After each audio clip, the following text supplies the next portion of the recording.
them proactively. Who's ready for that? Not either.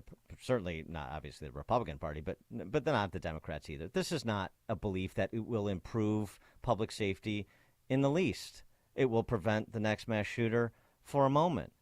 This is knee-jerk sentimentalism in response to tragedy, so you can get some plaudits from the gun banning left, and you can be seen as doing something, and you can be seen as, rising above and responding to the tragedy. God forbid that anybody think through these things and have some real difficult conversations about the protections in place and how well they're implemented. Yellow flag laws, for example, the yellow flag law in Maine, which is unique in the country. And, the larger culture and all the other variables that we talk about, which vary from case to case. God forbid anybody be an adult. Just give the people what they want in the moment to feel like we did something. We took power back. It's the appearance of having power, but we feel like we do. We've empowered ourselves in some way. I mean, it's like a big drum circle. That's what this is. All right, we'll talk more about this and also fold in the mass shootings, Halloween parties, both in Tampa and Chicago over the weekend at 5:38. But now let's head straight into that newsroom. Here's Mike Scott. 5:33, 37 degrees, and the National Weather Service tells us this morning a freeze warning is in effect. Local police in Maine were apparently sent to check the man who killed 18 in a shooting just weeks before it happened. The Maine National Guard said it is said to have asked local police to check on Robert Card after the soldier felt he may snap and commit a mass shooting. Florida Governor and GOP presidential hopeful Ron DeSantis says better mental health oversight was needed in Maine. He clearly had problems. He was involuntarily committed. He would have been a prohibited possessor. Card was found dead of a self-inflicted gunshot wound on Friday night. Hundreds of angry protesters stormed a landing field in Russia as a plane from Israel arrived on Sunday. It happened in the predominantly Muslim region of Dagestan. Israeli Prime Minister Benjamin Netanyahu's office condemned the incident. House Speaker Mike Johnson says a subpoena for the president's son, Hunter Biden, is, quote, overdue, end quote. Johnson saying desperate times call for desperate measures, and the House will be moving forward aggressively.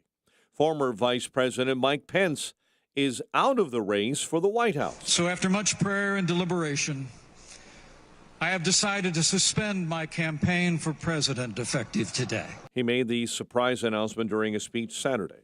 The UAW is expanding its strike against GM shortly after the union announced its tentative deal with Stellantis, including Chrysler plants in this country, on Saturday. On Facebook Live last night, the UAW Sean Fain also says he wholeheartedly endorses a deal that raises pay for Ford workers. As you know, we have reached a historic tentative agreement at Ford. Our job is to roll the details out so you can make an informed decision. The membership is the highest authority in our union, and you will decide what happens next. The initial autopsy results for actor Matthew Perry are inconclusive and pending a toxicology report. The Friends actor was found dead in a hot tub and pool at his home in Los Angeles on Saturday. Authorities continue investigating the cause of a deadly house fire in Montgomery. Police say the blaze broke out yesterday morning in a home in the 1800 block of Ness Avenue. One man is in custody after 15 were shot at an unsanctioned Halloween party on Chicago's west side. The suspect, according to police, was thrown out early yesterday of a business on South Pulaski Road. Responding officers observed the offender on the 4000 block of 14th Street. They placed him into custody immediately. A protective pat-down resulted in the recovery of a firearm. Also, Indianapolis police are investigating a mass shooting event after 10 were shot. One woman died, 9 hurt on Sunday morning. On Sunday night, Justin Herbert threw for 3 touchdowns. Chargers demolished the Bears on Sunday Night Football 30 to 10. The news a service of MyPillow and their 6-pack bath towel sets. They're back in stock with a proprietary technology that makes them extremely absorbent. For a limited time, get 50% savings with promo code LIBERTY. A check of traffic and weather on the way next on AM 560.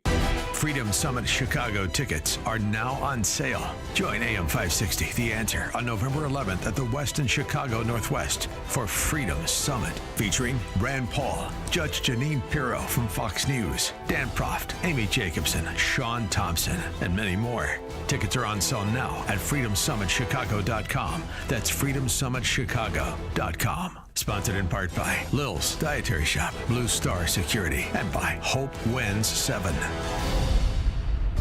A great smile can make you feel happy and confident. So when you consciously conserve your teeth, that glowing smile will show through. At Best Dental Group, Doctors Economos, Gavalis, and their staff are ready to help you create that perfect look or maintain the one you have now. Along with general dentistry, Best Dental Group is a multidisciplined practice with an orthodontist, periodontist, and prosthetic specialists on site. They use the newest breakthroughs in dental technology, such as titanium implants, Invisalign clear braces, and laser treatments. Don't let fear get in the way. They can recommend sedation to make your experience as comfortable as possible. Best Dental Group is located in historic downtown Bartlett and is a multilingual office. Call 630-830-4930. That's 630-830-4930. Or visit bestdental.org. Best Dental Group, sharing your conservative values and helping you to conserve your teeth.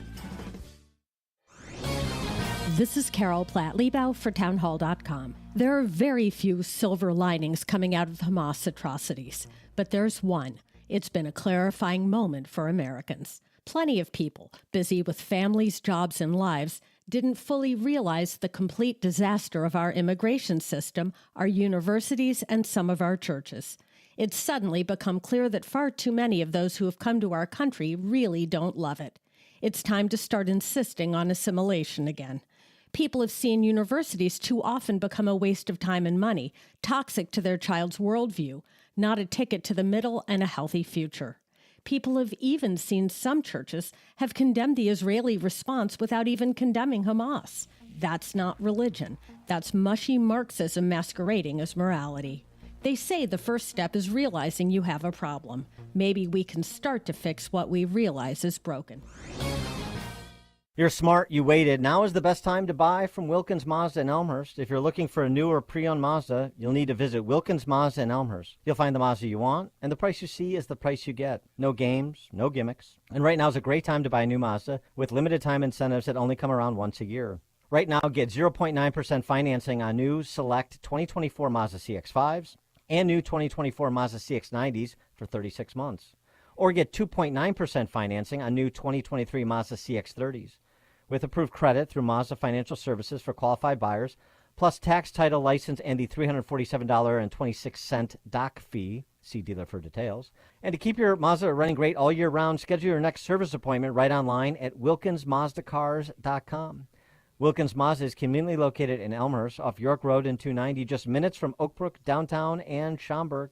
Experience the next level of excellence at Wilkins Mazda in Elmhurst. Visit WilkinsMazdaCars.com. Gillette Intimate gives guys a gentle and easy shave. Don't treat yourself like junk. Respect it with Gillette Intimate, the best a man can get. Buy now at a retailer near you. 540, let's get a quick update on the roads, a service of Turnkey.pro. Their team of veteran consultants know how to reduce costs and grow new revenue streams, all without having to hire on-site professionals. Turnkey has solutions for your business. Visit Turnkey.pro. The Kennedy already stop and go inbound central to Montrose. 23 into the Burns Circle interchange this morning. The Ike at 30 minutes in, 390 to the old post office. Stevenson at 27 minutes from 355 into DuSable Lakeshore Drive. We're already seeing delays on the Bishop Ford jamming into the Ryan merge. And in Oak Lawn, Mount Greenwood area, Pulaski and 111th. Police tell us they're working an accident. Chicago's Morning Answer with Dan and Amy continues next. AM 560 Weather Center forecast. Chilly day ahead. Plenty of sunshine, though. High 43. 38 at O'Hare. Next news coming up at 6. Chicago's Morning Answer continues next on AM 560, The Answer. Now, from the Signature Bank Studios, this is Chicago's Morning Answer with Dan Proft and Amy Jacobson. Only the biggest stories, only the biggest guests, and only the biggest opinions. This is AM 560, The Answer. Top of the morning, Dan and Amy. Fortunately, we have to continue our discussion of the grisly business of mass shootings, not just because of what happened in Maine last week, but because of what happened in Chicago and Tampa Bay over the weekend. Yeah, Ybor City. Ugh. They caught the guy, though, in Ybor City. That's good. And they caught the guy in Chicago. Yep. But let's start with Maine first, because we have to clarify some of the misdirection that was featured on the Sunday talkies, most notably Meet the Press, with the always on the verge of hyperventilating Kristen Welker, trying to do her best Tim Russert impersonation, but she's just too dumb. We'll have her exchange with Ron DeSantis in just a second, but let's just establish the foundation here. Maine's yellow flag law, because there's some finger pointing going on right now, and Maine's public safety commissioner saying, look, we're going to continue to work through what happened and didn't happen, what could have or should have. Under Maine's yellow flag law, anyone concerned someone who owns a gun might be dangerous can call the police, who can take that person into protective custody and then have them evaluated by a mental health practitioner. The police then must take that written evaluation to a judge who has to sign off on seizing the person's firearms. This is different than red flag laws in many other states where allow police or family members to directly ask the court to seize guns. Okay. So you heard Mike Scott's newscast, and you probably read that there was this alert that the shooter in Maine, the person responsible for that massacre, had made threats, including in the direction of the base he was stationed in Saco, and that led to a visit. And then we sort of don't have the rest of the story. He made the threats, 2 weeks of inpatient psychological counseling, and what was the determination with respect to his continued legal possession of firearms? That's the big question we don't have an answer to. There was interaction with law enforcement, and law enforcement apparently made the decision that they didn't need to go to a judge to seek the order to seize this guy's guns and then put that in the system to ensure that he couldn't buy any guns after those in his possession were seized. We don't know yet, do we? No. And we know that he tried to buy a silencer at a local rifle store, and the owner said that, he came in and checked a box saying that he was at an institution, so we couldn't give him the silencer. So there you go, the laws. So we have this yellow flag law that we don't have all the details, but certainly in retrospect seems like there was a judgment and error made. And yes, if there is some sort of institutionalization, right, then that you enter that into the system, and then that gets flagged anytime he goes to buy a gun anywhere. This is something that evaded the understanding of Kristen Welker in her conversation with Ron DeSantis. It went something like this. Law enforcement chiefs say they received a statewide alert in mid-September to be on the lookout for Card after he made threats against his base, against his fellow soldiers. They searched for him. They could not find him, yet he was able to, in the days before the attack, walk into a store and buy guns. So if you can't find someone to institutionalize them, as you have called for, why shouldn't there be a final line of defense in the form of a red flag law or some other blaring red sign that says to gun sellers, don't allow this person to have a gun? Well, yeah, I don't think you would even need a red flag. If somebody has a mental involuntary commitment, an adjudication of that nature, that usually would go into the system, and that would be on a traditional background check. I mean, I believe in due process, so I don't believe in this idea, that the government can just take someone's property and then go through due process later. But what I do believe is convicted felons and people that are mentally incompetent or mentally ill, I think that's been the law in pretty much every state and federally for quite some time. And I believe in strong constitutional rights, but with that comes responsibility. And if you're somebody that can't conduct themselves in society because of mental illness, then that absolutely should be taken into account. And we need the detail. Well, so right. So Kristen Welker's question, like, if you can't find him, how can you enforce it? Because you report the mental health treatment into the system. You input into the system so that he's flagged wherever he goes to try to buy a gun, because the reporting is that about 10 days before the shooting, he bought the rifle that he used in the shooting. So how did that happen? Was that a failure on the establishment that sold him the gun? Was it a failure to input his mental health treatment? I don't know. But you have the system in place, and it's pretty straightforward, and it's only as good as the people who abide the system. Nobody wants guns in the hands of the mentally ill or the violent criminal. So all this argument, well, we have to keep. Yeah, you're making an argument that no one opposes.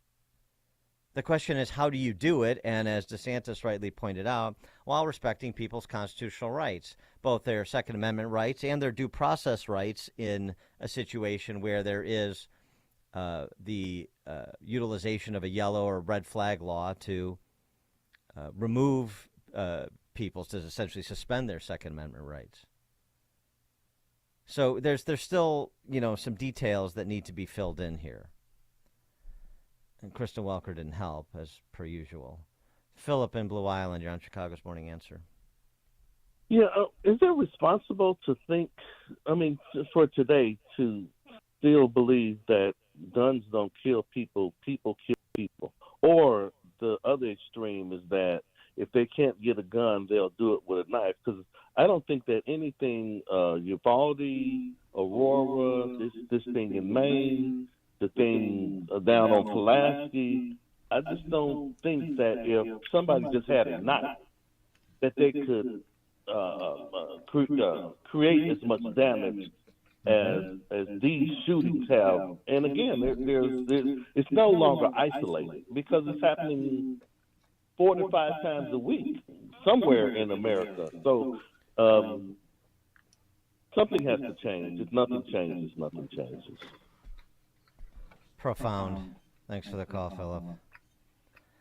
Philip's a good example of what you're dealing with, and why Jared Golden, the Dem Socialist congressman from Maine, is flipping his position. Basically, he's got a bunch of people with the same mentality of Philip running around saying, do something. And giving you the fortune cookie. Something has to change, because if nothing changes, nothing changes. Wow. Deep. The something that has to change is in sort of larger understanding and the answers to questions that we raise, but you don't get people like Philip or Jared Golden asking those questions. It can never be a system failure. The only failure of the system is it's not big enough. It's not idiosyncratic enough. It doesn't have enough personnel. It doesn't have enough big enough budget. It doesn't impose enough mandates. Their answer for everything. And yet, oh, by the way, for we have to go through this every time on this merry-go-round. We have the data from the federal assault weapon ban, quote-unquote assault weapon ban, from 94 to 05, or 95 to 04, I think it was, actually. And there's no indication. There's nothing statistically significant that's attributed to that law in reducing the incidence of violent crime or mass shootings. But that doesn't matter. It doesn't matter to Jared Golden. It doesn't matter to Philip. It doesn't matter to the residents of Highland Park who said the same thing. Jelly Belly, who went up to Highland Park, said the same thing after the mass shooting there in the 4th of July parade. Praise the Lord. It just doesn't matter. They are not capable of processing this information, or they choose not to be capable. They have this daytime talk show understanding of the issue. They have this talking point that they've repeated enough, and people have repeated it to them on TV, that it's the only thing that they can parrot. And so to try to have a conversation about yellow flag versus red flag, and here's the data on semi-automatic handguns and sport rifles and all of the variables that vary from case to case, and Tim McVeigh can use a fertilizer and explosives to blow up a federal building, and people, Islamic terrorists can take a truck and run it through a crowd in Nice. Well, we're just going to ignore all of that. We're going to make up metrics that reinforce the evidence-free position that we take on the matter. And there's nothing you can say that will penetrate the consciousness. So all you can do is have an intelligent conversation and hope that other intelligent people advance that conversation. And you have to leave Philip from Blue Island and Jared Golden from Maine behind. Jordan, Forest Park. I read something over the weekend that there was a state official that was asked specifically about how he was able to purchase a gun or whatever. And it turns out that the difference was involuntary versus voluntary commitment to the mental facility. And so this person said that he was not involuntarily committed. He volunteered for it, and that's why there wasn't a flag. Well, that may be so. Thanks for the call, Jordan. That's unclear. I'm sorry. ABC saying that he was forcibly admitted, not voluntarily. I've heard the reporting both ways. So again, the early reports are almost at least partly inaccurate. But let's just say he did volunteer.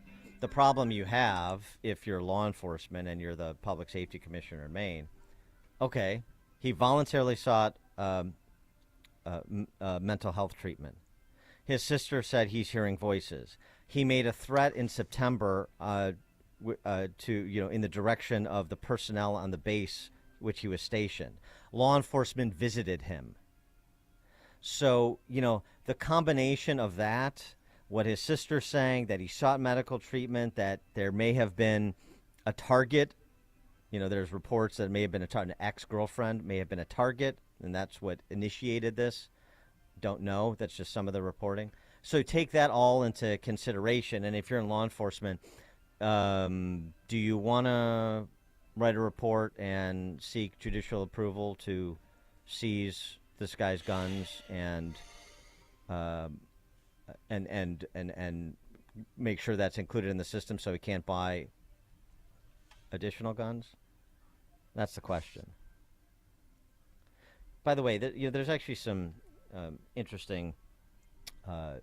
There was actually an interesting piece in CNN. I don't get to say that very often, but it focused on the behavioral analysis unit in the FBI.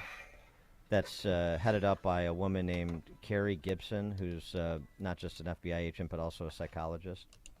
And they talk about the pathway to violence when would-be shooters start their descent into madness and violence. Gibson said, the would-be mass killer often starts with a specific grievance along the lines of a slight or humiliation that has happened to them, and they can't move past it. It becomes very personal. These individuals start to think about how to resolve that grievance through violence. The next step on the pathway is when would-be shooters start researching what weapons or tactics might be used for an attack, or gleaning techniques while researching what previous mass shooters have done, which is one of the reasons they shouldn't be highlighted and glorified in the press. Gibson said, and then it progresses to preparation. The would-be shooter then carries out a dry run or security probe to make sure they're going to be successful, and finally the attack itself occurs. And she talks about how to interdict these would-be shooters, the bystanders in their lives that may be picking up on some of what they're doing. She related a specific case where a young man struggling with depression was also suicidal. His parents were working hard to keep a roof over the family, said, and they weren't in tune with their son's emotional struggles. The son began to fixate on school shooters, obsessively memorizing the details of different shootings. The family then got in contact with the local sheriff, who began to mentor the young man, take him to mental health appointments. In the end, the young man was able to move away from his fixation and go to college, unaware that the FBI played any role in guiding him away from violence. And she says here, too, he's a psychopath, mentally ill. Most mass shooters do not suffer from serious psychiatric illness. They can be troubled or distressed. Many are depressed. Some have suffered painful loss. And so this is why the FBI researches the role of people close to potential shooters, the bystanders, as they call them, the peers or family members most likely to see these worrisome social media posts or hear comments or see conduct that is concerning. And they've got, they've built up a lot of information about these sort of incidents to profile and to do a better job of helping local law enforcement, as well as just everyday people see and take the action that's required if you see something troubling. But it's complicated. This is inexact, to be sure. Dave in Port St. Lucie. A lot of it is because of the system. When it fails, instead of taking accountability, they shift the blame to the weapon, the citizenry. You can see it in different facets of the government where, in children and protective services, when they have failures there, rarely is there any accountability. Thanks for the call, David. Coming up at 6:06, we'll turn our attention to Matters International as the band manager for the Socialist Spice Girls, Pramila Jayapal, does her best to offer false equivalences between Israel and Hamas and essentially run cover for Hamas, whether she says she's doing it or not. That's 6:06. And Hamas spokesperson said, we didn't mean to kill civilians. But now let's head into the newsroom. Here is Mike Scott. Good morning, Mike. There's a freeze warning in effect for the Chicago area. One is in custody after 15 were shot at a West Side unsanctioned Halloween party. Human remains were found near a Southwest Side high school. Bears routed by the Chargers on Sunday Night Football. Hawks visit Arizona tonight while it's the Bulls and Pacers. WIND Chicago News Time, 6 o'clock. Pushing deeper into Gaza. I'm Chris Foster, Fox News. The Israeli military reports troops killing dozens of militants in Gaza during an overnight ground operation and hitting another 600 targets from the air. Drone video taken by journalists throughout the Strip shows destruction completely wiped from the map many neighborhoods. As the Israelis look to cordon off the northern part of Gaza, their efforts here are focused on this one particular part of the Strip where they say there is a tunnel system beneath Gaza and also a number of different Hamas positions. Fox's Trey Yanks. Police have retaken control meantime of an airport in Russia stormed by protesters after a plane arrived from Israel. The airliner had flown from Tel Aviv in Israel to Makhachkala airport in Russia's mainly Muslim Dagestan region. According to Russian media, a large group of mostly young men broke through security barriers. Social media video shows many of them chanting and waving Palestinian flags. Authorities say 60 people have been arrested, but the riot caused around 20 injuries. Fox's Jonathan Savage. Hundreds of people pack a church in Lewiston, Maine, with hundreds more outside for a vigil honoring the 18 people killed in last Wednesday's mass shooting. We have friends that are still suffering because they have families that are still not out of the woods. So for us, it's more about being here for them. 13 people were injured in the shooting. President Biden will issue an executive order today outlining regulations for artificial intelligence systems, including testing to make sure they can't be used to produce nuclear or biological weapons. A judge in Colorado starts hearing arguments today over whether Donald Trump can be kept off the ballot under the 14th Amendment's ban on insurrectionists. We're going to crush crooked Joe Biden next November. We're going to make America great again. The former president campaigning in Sioux City, Iowa. The judge overseeing his federal election subversion case reimposes a gag order banning public comments targeting court personnel, potential witnesses, or the special counsel's team. Trump calls it unconstitutional. America's listening to Fox News. 36 degrees. Snow on the way for tomorrow. 6:02 on AM 560. The Answer. Good morning. I'm Mike Scott. The National Weather Service does say for us today a freeze warning is in effect through 9 a.m. Authorities continue investigating the cause of a deadly house fire in Montgomery. Police say the blaze broke out yesterday morning in a home in the 1800 block of Ness Avenue. A man is in custody after 15 were shot at an unsanctioned Halloween party on Chicago's west side. The suspect was apparently tossed out of that party early yesterday morning.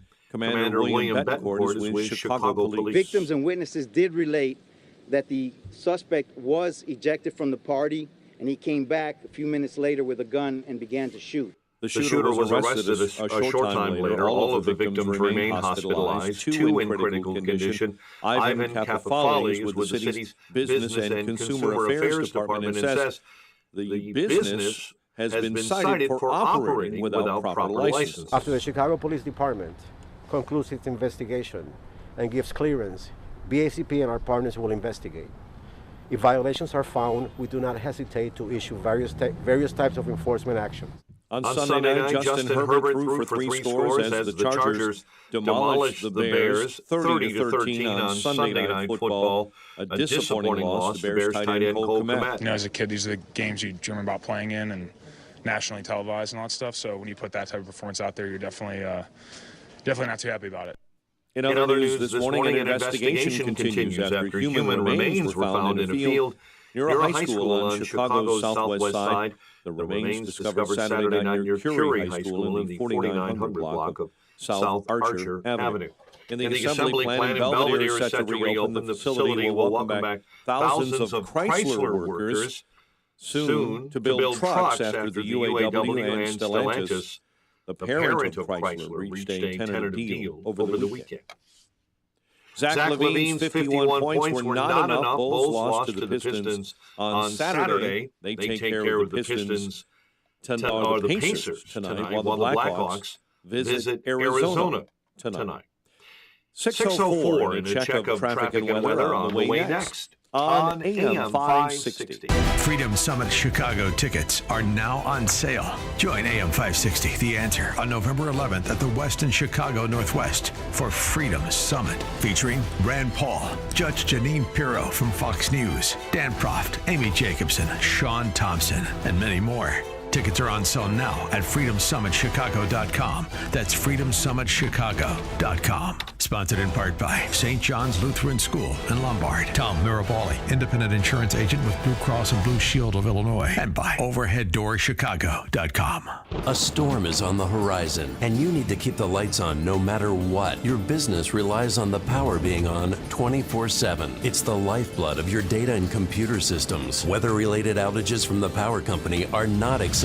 Your need for a source of power that's reliable 24/7, along with round-the-clock service that can dispatch technicians to your site immediately, is mission critical. Your business needs Charles Equipment Energy Systems on speed dial. These are the big boys, not residential or solar, but reliable industrial generators for emergency backup or events. When you need more than a 100-foot extension cord plugged into a small engine generator, call Charles Equipment Energy Systems. They keep the lights on with rental generators for job sites or power outages. A storm is on the horizon. Plan ahead. Call now to prepare generators for storms and potential power outages. Call 630-834-6000, 630-834-6000, or charlesequipment.com. Pure Talk, America's wireless company, is on a mission to alleviate $10 million in military debt by Veterans Day, but they're going to need your help. Now, Pure Talk will donate a percentage of every new order to this great cause. When you make the switch, they make it simple, fast, and easy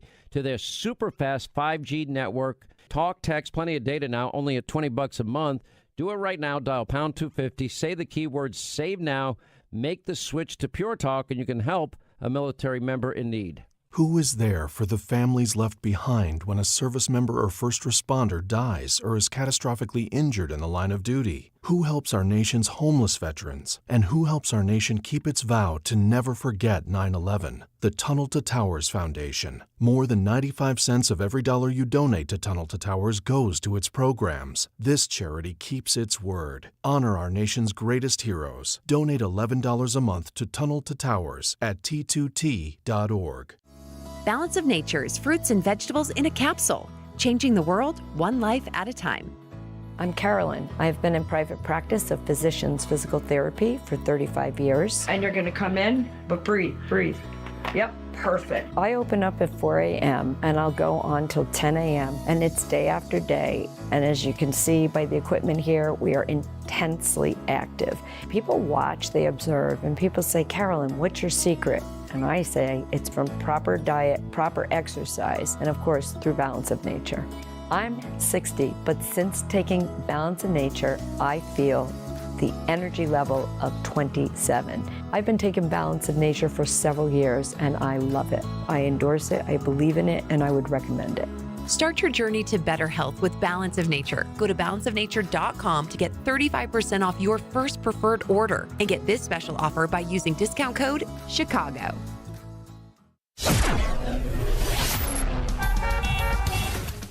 .608, let's get an update on the roads, a service of the AM 560 mobile app.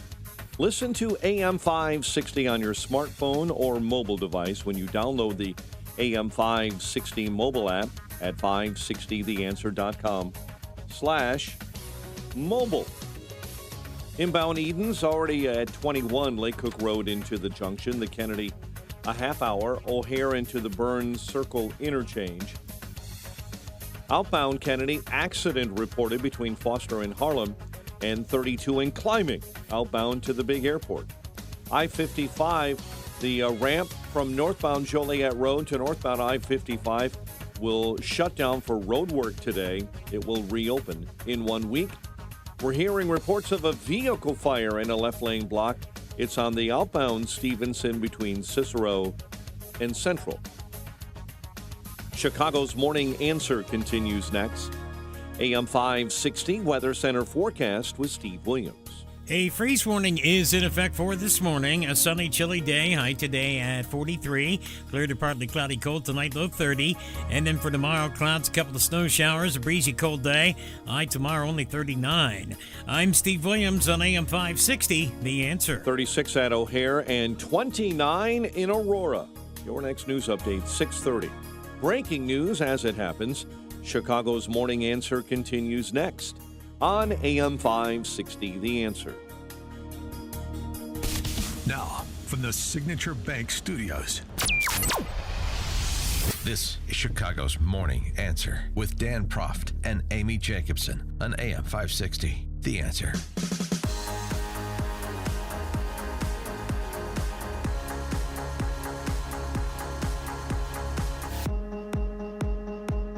And Amy, so predictable.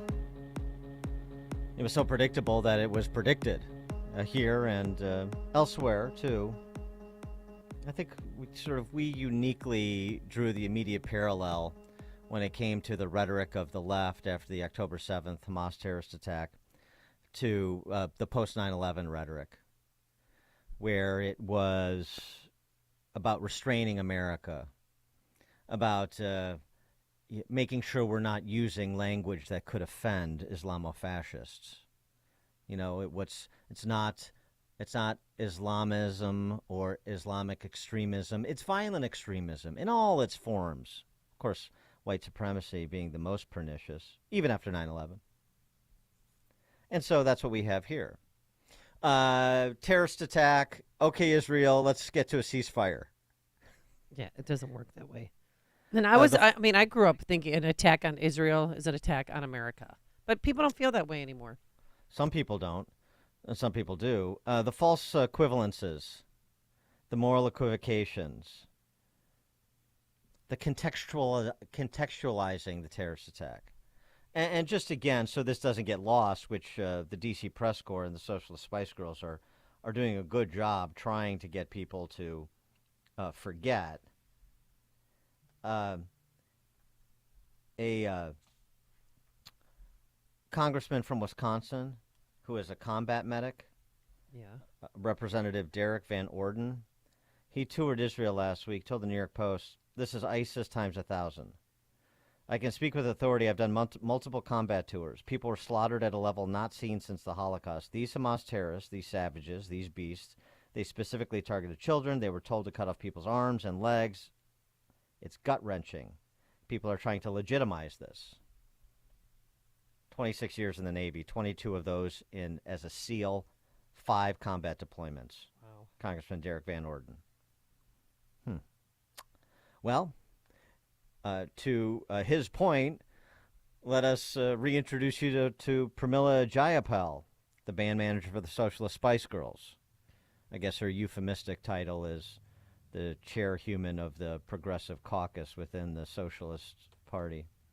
I like band manager. That's good. She was on Meet the Press, too. Why are they giving her a platform to spew her hate? But okay, whatever. That's what they do. Look, we don't want to lose our international reputation. Okay, Dan. Take a listen. Israel has stopped the fuel from coming in and being delivered by trusted partners. And Kristen, I just think we have to recognize that this is a double standard. The United States rightly called out Russia for its siege of Ukraine, rightly called out the attacks on the power infrastructure, the refusal to provide food and water and fuel to the Ukrainians. And we have to recognize that our credibility and our authority on the moral stage is greatly diminished if we do not also call out this siege that Israel is launching on Gaza as violations of international law. We are losing credibility, and frankly, we're being isolated in the rest of the world. Oh, my God. Heavens. There's consequences for your actions, honey. Heavens to Betsy. Please don't tell me we're losing our reputation in the international community, such as it is. 312-642-5600, turnkey.pro answer line. You can also reach us all morning long on that text line, 64636. Type in DA, then a quick comment. By the way, Israel is Russia. Did you pick that up? Yeah, I did. Really? Israel is, well, I mean, that's the position of the Okay. Socialist Spice Girls, that Israel is an occupier and thereby an oppressor. So I guess invader would be consistent with what Jayapal and AOC and Omar and Tlaib and Bowman and Kasten and all of them think. I'm glad she's saying it out loud. Now, again, Israel can exist, but... I clarified that what I meant is that the existence of Israel is absolutely legitimate, and I think the world has come to see it as legitimate. However, there are racists within the Netanyahu government, and there are racist policies that Israel has been carrying out. I think it is important for us to recognize that we need to be able to criticize the policies of the Israeli government and not be called anti-Semitic. I really believe that conversation is changing in a way that is not helpful. Oh, heaven! You know, people throw around names like racist and anti-Semitic. You would never do that. You just did it. You didn't describe a policy. You just said Israel has racist policies. Well, what are they? The latest blood libel. After propping up the first blood libel that it was Israeli rockets that hit that hospital. Yeah. Now the latest one is, you just heard it from her when she compared Israel to Russia, that Israel is preventing fuel and aid from getting to Gaza when the IDF, Israeli Defense Forces, have provided evidence publicly that in point of fact, Hamas, which one of its HQs is located near that hospital in question, has been hoarding fuel and supplies for themselves at the expense of the provision to the Palestinian people in Gaza. Text message, Dan and Amy, Israel should follow the rules of war. What exactly are those rules? Well, this is it. Yeah, exactly. Well, this is the whole wrap now, right? This is their new fallback position. Limit civilian deaths, aid to Gaza. Don't prevent, don't block the aid to Gaza. This is what Jayapal and her ilk are saying. And Ron DeSantis actually had a good response to that on Meet the Press during his time. You want to be able to achieve decisively the military objective with minimizing damage to civilians and civilian infrastructure as much as possible. So that goes without saying. But I think it's a double standard here when Hamas can go in and massacre babies, massacre elderly people, rape and mutilate, and it's almost like actually you have people in the United States that are siding with Hamas in the streets and cheering that. You don't hear much there, but then all of a sudden now it's Israel is under the microscope for everything they do. Hamas can end this by releasing the hostages and unconditionally surrendering. So they are choosing to put people through this. There's no way that they can do what they did and not expect to have a very, very severe response. Well, there's consequences for your actions. What about that? Where are those who want to limit civilian deaths, like Ms. Jayapal? We're calling for Hamas to unconditionally surrender and release the hostages. Great. That would end it. Yeah. Let's review, Dan and Amy. This is a text message. Russia invaded Ukraine, and the U.S. called them out. Hamas invaded Israel, and the U.S. called them out. The band manager here of the Socialist Spice Girls also went on to. I mean, I don't know why this doesn't get picked up. I mean, if the Russia-Israel comparison wasn't insulting enough, U.S. is responsible for Israel going war crime for war crime. Now Israel is Hamas.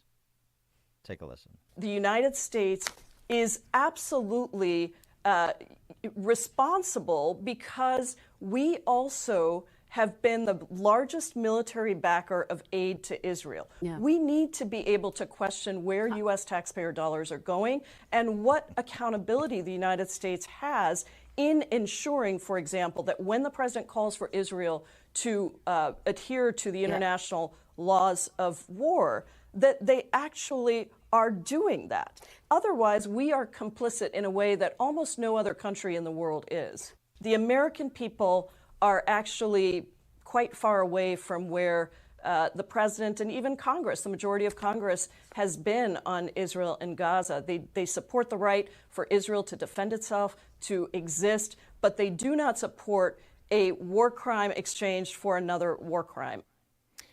I mean, I don't know how you interpret that any way legitimately. Then she's suggesting that Israel's response is a violation of the laws of war, and so it's tit for tat, war crime for war crime. That's what she's saying. So that's a moral equivalence between Israel and Hamas. And by the way, we're a collaborator in Israel's war crimes because we provide military aid. It's also interesting, just as another point, a less important point, but a point nonetheless. She's got the green eye shades on when it comes to an accounting of U.S. taxpayer dollars that support Israel.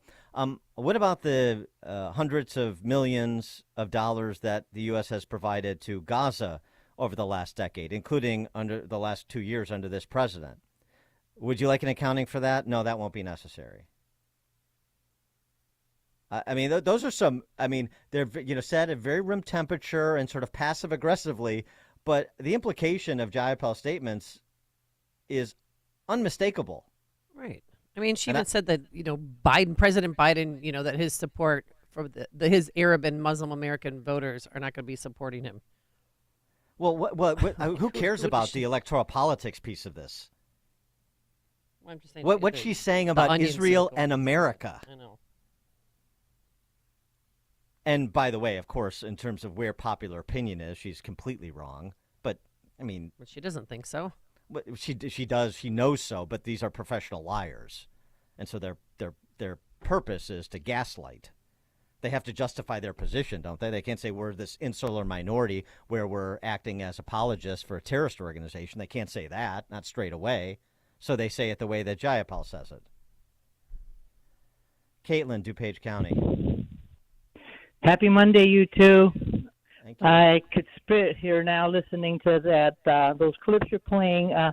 These useful idiots and tools are in a perfect place to propagandize in our nation against those in Gaza and whoever else is related to them and their circumstances. And they are liars. It just comes out every time they open their mouths. They're lying, and it just so disgusts me. It's a shame. Thanks, Catherine. Will Skokie. Hey, how you doing? I've been having this discussion with my young nephew who's in his 30s for the last week or a couple of weeks. I've actually had friends of mine who died in Israel from this thing. He keeps quoting international law and this whole international law thing, and I just keep saying to him, what international law are you talking about? Give me a chapter and verse. Is it the Hague? Is it the Geneva Convention? No, he keeps talking about international law as defined by Amnesty International and all these other different people. I go, well, they're not governments. They don't have anything to say about this. International law is set by international conventions, and the only people who have been violating international law have been Hamas. Israel's been bending over backwards to do this, and also, one other thing, this is my point. They keep talking about the innocent civilians in Gaza. Those are civilians that voted for Hamas back in 2006 and have kept Hamas in power since then. The people, there were people in Hiroshima who did the same thing too. And I'm not saying we should nuke, Gaza, but, the people share some of the responsibility for the governments that they choose. Thanks. Yeah, Bye-bye. thanks for the call, Will. And, of course, nobody's saying that it should be a death sentence for Palestinian people who supported these terrorist governance of their land, their community. But it's pretty simple. It's what DeSantis said. They targeted civilians. That was the point. Murder as many civilians as you can.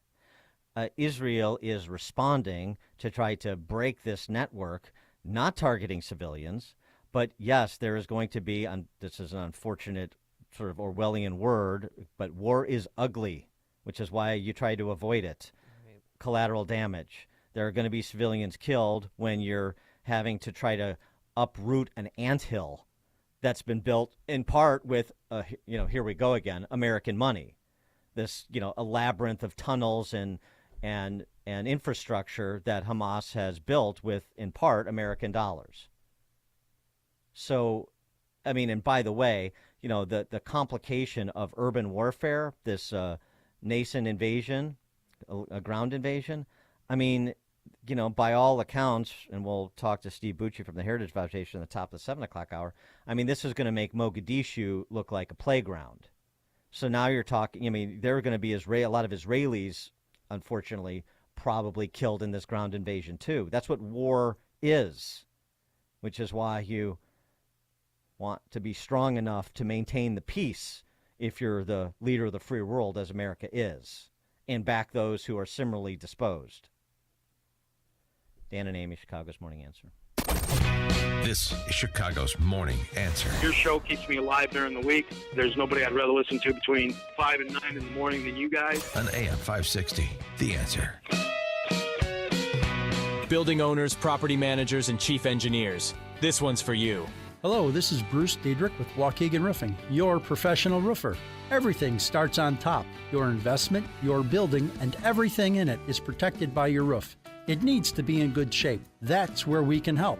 If it needs to be repaired or replaced, or you think it might, call us. Let's find out. Here's the number. 847-623-1625. At Waukegan Roofing, our employees are union-trained roofing professionals with OSHA safety training certifications and have thorough knowledge and expertise regarding the various roofing systems we sell, maintain, and install.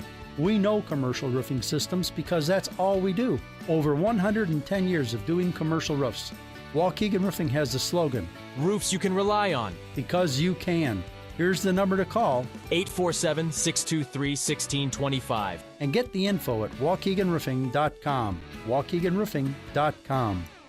You're smart. You waited. Now is the best time to buy from Wilkins Mazda in Elmhurst. If you're looking for a new or pre-owned Mazda, you'll need to visit Wilkins Mazda in Elmhurst. You'll find the Mazda you want, and the price you see is the price you get. No games, no gimmicks. And right now is a great time to buy a new Mazda with limited time incentives that only come around once a year. Right now, get 0.9% financing on new select 2024 Mazda CX-5s and new 2024 Mazda CX-90s for 36 months. Or get 2.9% financing on new 2023 Mazda CX-30s. With approved credit through Mazda Financial Services for qualified buyers, plus tax, title, license, and the $347.26 dock fee. See dealer for details. And to keep your Mazda running great all year round, schedule your next service appointment right online at WilkinsMazdaCars.com. Wilkins Mazda is conveniently located in Elmhurst off York Road and 290, just minutes from Oak Brook, downtown, and Schaumburg. Experience the next level of excellence at Wilkins Mazda in Elmhurst. Visit WilkinsMazdaCars.com. All right, 47 million people have no or unscorable credit and would benefit from a Team Hochberg Fresh Start secured credit card with no annual fee. Yes, a Team Hochberg Fresh Start secured credit is perfect if your vindictive ex destroyed your credit, you recently filed or were discharged from bankruptcy, if you experienced a foreclosure or short sale, have collections, or you were turned down for credit because one of your kids is having trouble securing their first credit cards.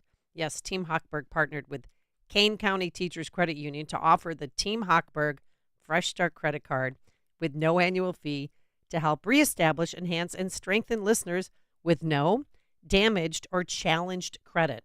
For information about obtaining a Team Hochberg Fresh Start secured credit card with no annual fee, go to 56david.com/fresh. That's 56david.com/fresh to start to improve your credit today. Lower.com, Equal Housing Lender, NMLS 1124061. Remember the old way of shopping for custom window treatments, waiting around all day just to get an overpriced quote from a salesperson? Those days are over because Blinds.com invented a better way. With completely virtual consultations and free samples sent right to your door, you never have to deal with a salesperson in your home again. Whether you're a DIY, do-it-yourself warrior, or prefer to use their professional install services, you can count on Blinds.com to deliver top-quality window treatments. From premium woven wood to motorized shades and more, you can get unlimited custom window treatments installed for just one low cost. And at Blinds.com, there are never any hidden fees or showroom markups. The price you see on the website is the price you pay. Blinds.com's blinds are all over my house. They are good looking, they are effective, and they last a very long time. Shop Blinds.com right now and get up to 45% off. Save up to 45% at Blinds.com. Rules and restrictions may apply. AM 560, The Answer. All right, coming up on Chicago's Morning Answer. In our latest installment of Campus Beat at 6:36, meet the science faculty at Cape Town University in South Africa. And, I mean, if you think you've been exposed to what is really going on college campuses with respect to the terrorist attack in Israel, wait till you hear the attitude of students to the science faculty, to science in general, at Cape Town U, which is heavily Western influenced. 6:36. And later, Dan, Biden's bad poll numbers, it's just a marketing problem. We'll explain. Or let the VP do it. But now let's head into the newsroom. Here's Mike Scott. 36 degrees at 6:31. National Weather Service says there is a freeze warning in effect this morning until about 9 a.m. Israeli forces are pushing deeper into Gaza. Fox's Jonathan Savage with an update. An Israeli military spokesman says dozens of Hamas fighters were killed in overnight operations in Gaza. Soldiers and armed vehicles from Israel expanding their operation to destroy the militant group, which killed over 1,400 Israelis in its terrorist attack on October 7th.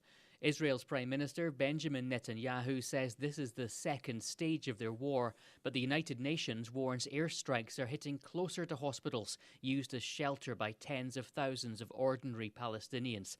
According to the Gaza Health Ministry, more than 8,000 residents have been killed, mostly women and children. Jonathan Savage, Fox News. The federal civil rights trial of a Louisville, Kentucky Metro Police detective involved in the death of Breonna Taylor begins later today. Brett Hankinson was the only officer to face charges in connection with her 2020 death. Local police in Maine were sent in to check the man who killed 18 in a shooting just weeks before it happened. The Maine National Guard is said to have asked local police to check on Robert Card after the soldier felt he may snap and commit a mass shooting. Card was found dead of a self-inflicted gunshot wound Friday night. The UAW and Chrysler parent Stellantis have reached a tentative contract deal, leaving just General Motors the target of a weeks-long UAW strike. Authorities are investigating the cause of a deadly house fire in Montgomery. The blaze broke out yesterday morning in a home in the 1800 block of Ness Avenue. 3 were able to escape. Several homes were evacuated. A man is in custody after 15 were shot at an unsanctioned Halloween party on Chicago's west side. Chicago Police Commander William Betancourt. Victims and witnesses did relate that the suspect was ejected from the party, and he came back a few minutes later with a gun and began to shoot. The shooter was arrested a short time later. All told, according to unofficial tallies, 7 were killed and 30 wounded in weekend violence in Chicago.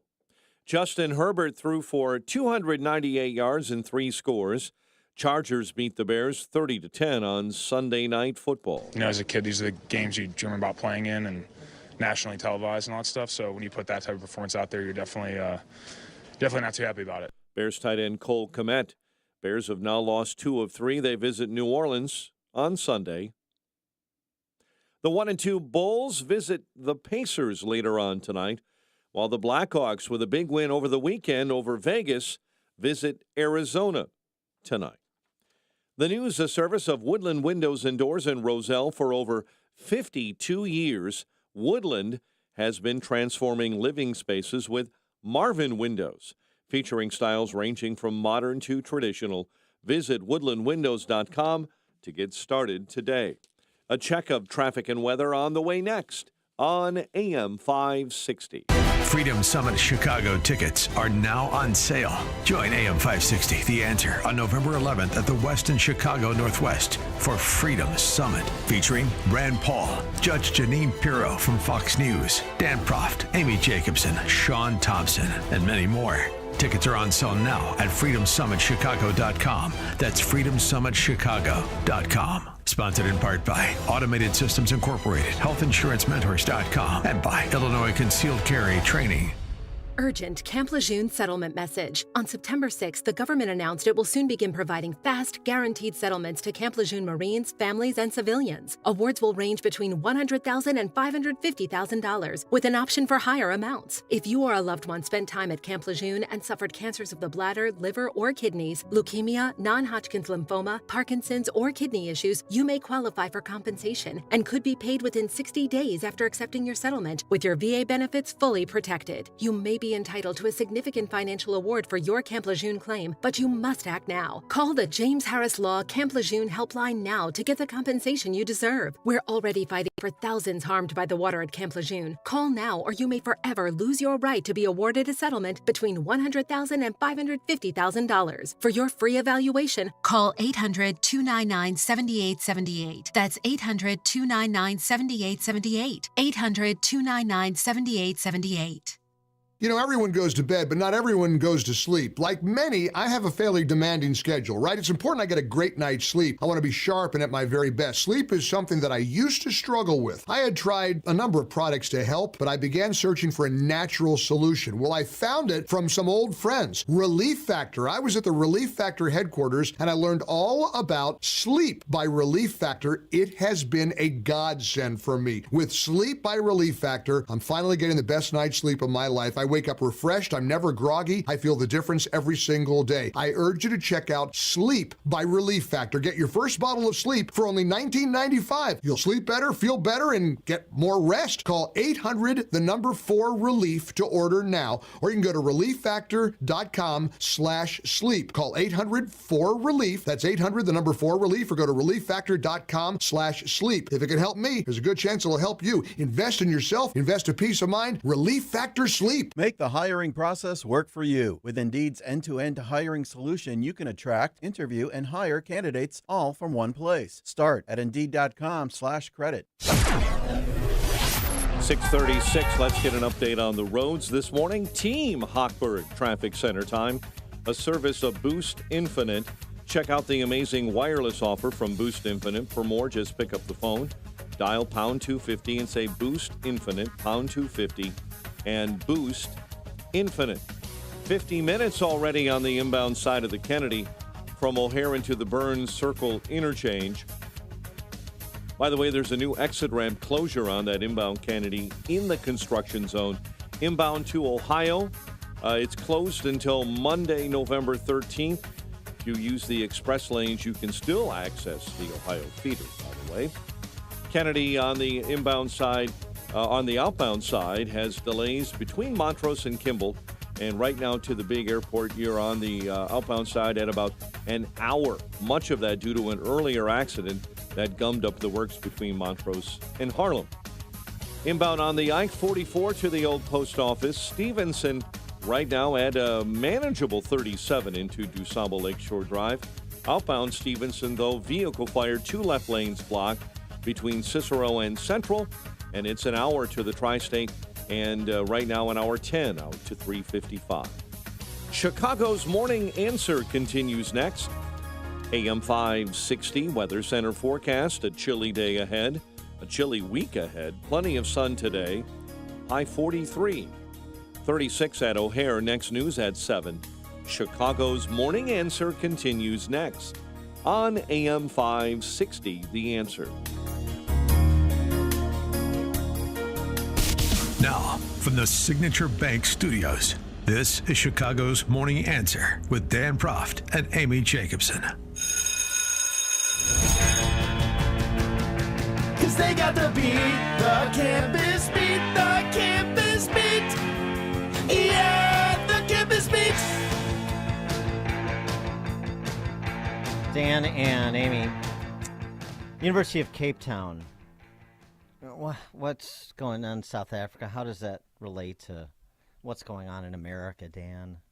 What's their mascot? You always know everybody's mascot. Division I in this country only. I don't. Okay. Oh, I you don't don't have dabble global in knowledge. D2 or D3. Okay. I know some, You know, but yeah. I don't. Yeah, I admit the limits of my knowledge. Okay. Yes. What So did this is- Einstein say? The difference between wisdom and ignorance is that wisdom has limits. This meeting that occurred between the science faculty at the University of Cape Town and student movement in South Africa called the Fallists. Okay. These are sort of disgruntled Marxist youth who don't know a lot, but they feel a lot. And they feel slighted. And they don't feel represented. And they don't feel like they're getting what they deserve. And the responsible party are the Western colonizers. Sound familiar? This has been going on for a while in South Africa. In fact, earlier this fall, we talked a bit about Julius Malema, the leader of the Marxist Party in South Africa. I mean, the stadium full of people, largely young people, So scary. chanting, "Kill the whites, kill the farmers." It turns out that Mandela's African National Congress, the communists that they were, didn't do a great job of running the place. A lot of corruption and ineptitude. Boy, who could have predicted that? So this led to a surge of Pan-African nationalism, where students are blaming colonial structures for their ills. Decolonize Palestine from the river to the sea. What you're hearing on Ivy League campuses here. It's not dissimilar. In fact, about 2 years ago, a statue of Cecil Rhodes at the University of Cape Town was defaced. Then the students demanded that it be removed. There was a hashtag campaign and everything. Rhodes must fall. And there's been all sorts of other demands, protests, even riots, some violence. There's another hashtag campaign, Science Must Fall. The Fallists decolonialize South Africa and Africa from the noxious influences of the West in every respect. And so this exchange, it's so telling. And, you tell me if this rings true on many, many college campuses, particularly at the elite schools in this country, and not necessarily from, your son at Georgia Tech who's going to be an engineer. I'm not talking about the actual students in these science and engineering programs and the STEM programs that are sharp and that are pursuing, successful careers in those fields. I'm talking about the movement, the campus culture, which is dominated by people like you're about to hear. Science is a product of Western modernity. And so? It was going to be one of the coming questions, how do we even start to decolonize science? Because science is true because it is science. And, what can you do? And my response to that was, if I personally were committed to enforcing decolonization, science as a whole is a product of Western modernity, and the whole thing should be scratched off, especially in Africa. So if you want practical solutions to how to decolonize science, we'd have to restart science from, an African perspective, from our perspective of how we've experienced science. For instance, I had a question for all the science people is, there's a place in KZN, Mkabialingana, and they believe that through the magic, the black magic, you call it black magic, they call it witchcraft, others, that you are able to send a lightning to strike someone. So can you explain that scientifically? Because it is something that happens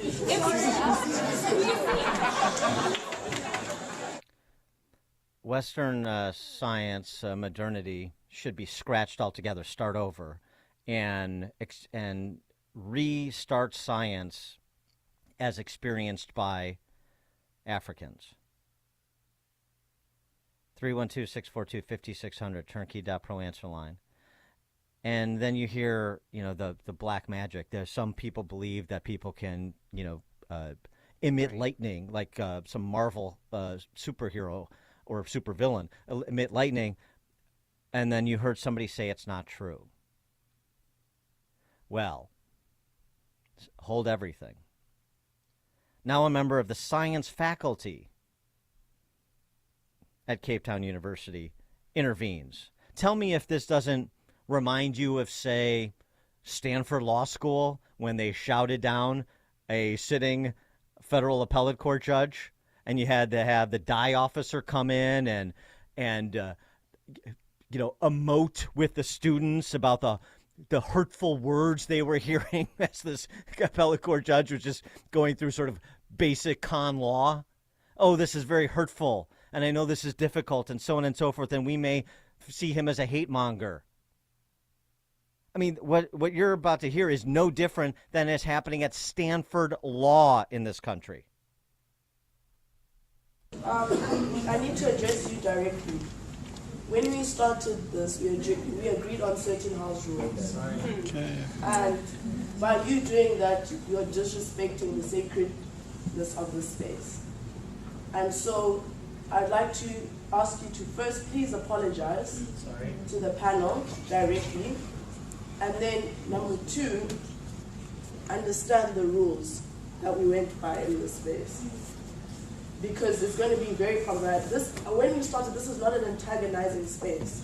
And so what you're trying to do is collapse the space and make it antagonizing, which we will not allow. This is a progressive space for people to say their opinions. And we have noted how those opinions are going to be laid out. So I would like you to first apologize and then go on and agree to abiding by the rules of the space. Otherwise, I would, if you're not willing to do that, I'd please ask you to remove yourself from the space. But those are the rules of engagement of the space. Okay, I'm very sorry to the panel. Okay, and you agree to abide by the rules of the space. Thank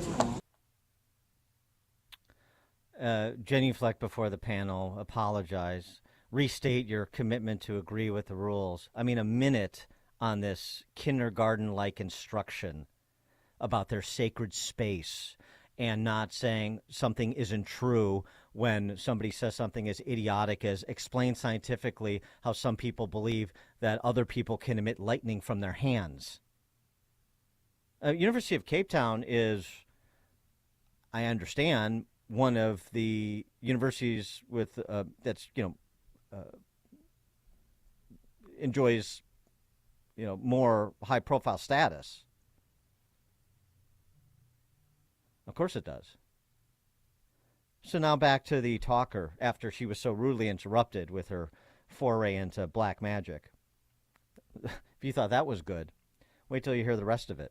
Okay, so I will finish. See, that very response is the reason why I am not in the science faculty. I did science throughout my high school years, and there was a lot of things that I just, but it's fine. But Western modernity is the direct antagonistic factor to decolonization, because Western knowledge is totalizing. It is saying that it was Newton and only Newton who knew or saw an apple falling, and then out of nowhere decided that gravity existed and created an equation, and that is it. For the whether people knew Newton or not, or whether whatever happens in Western Africa, Northern Africa, the thing is, the only way to explain gravity is through Newton, who sat under a tree and saw an apple fall.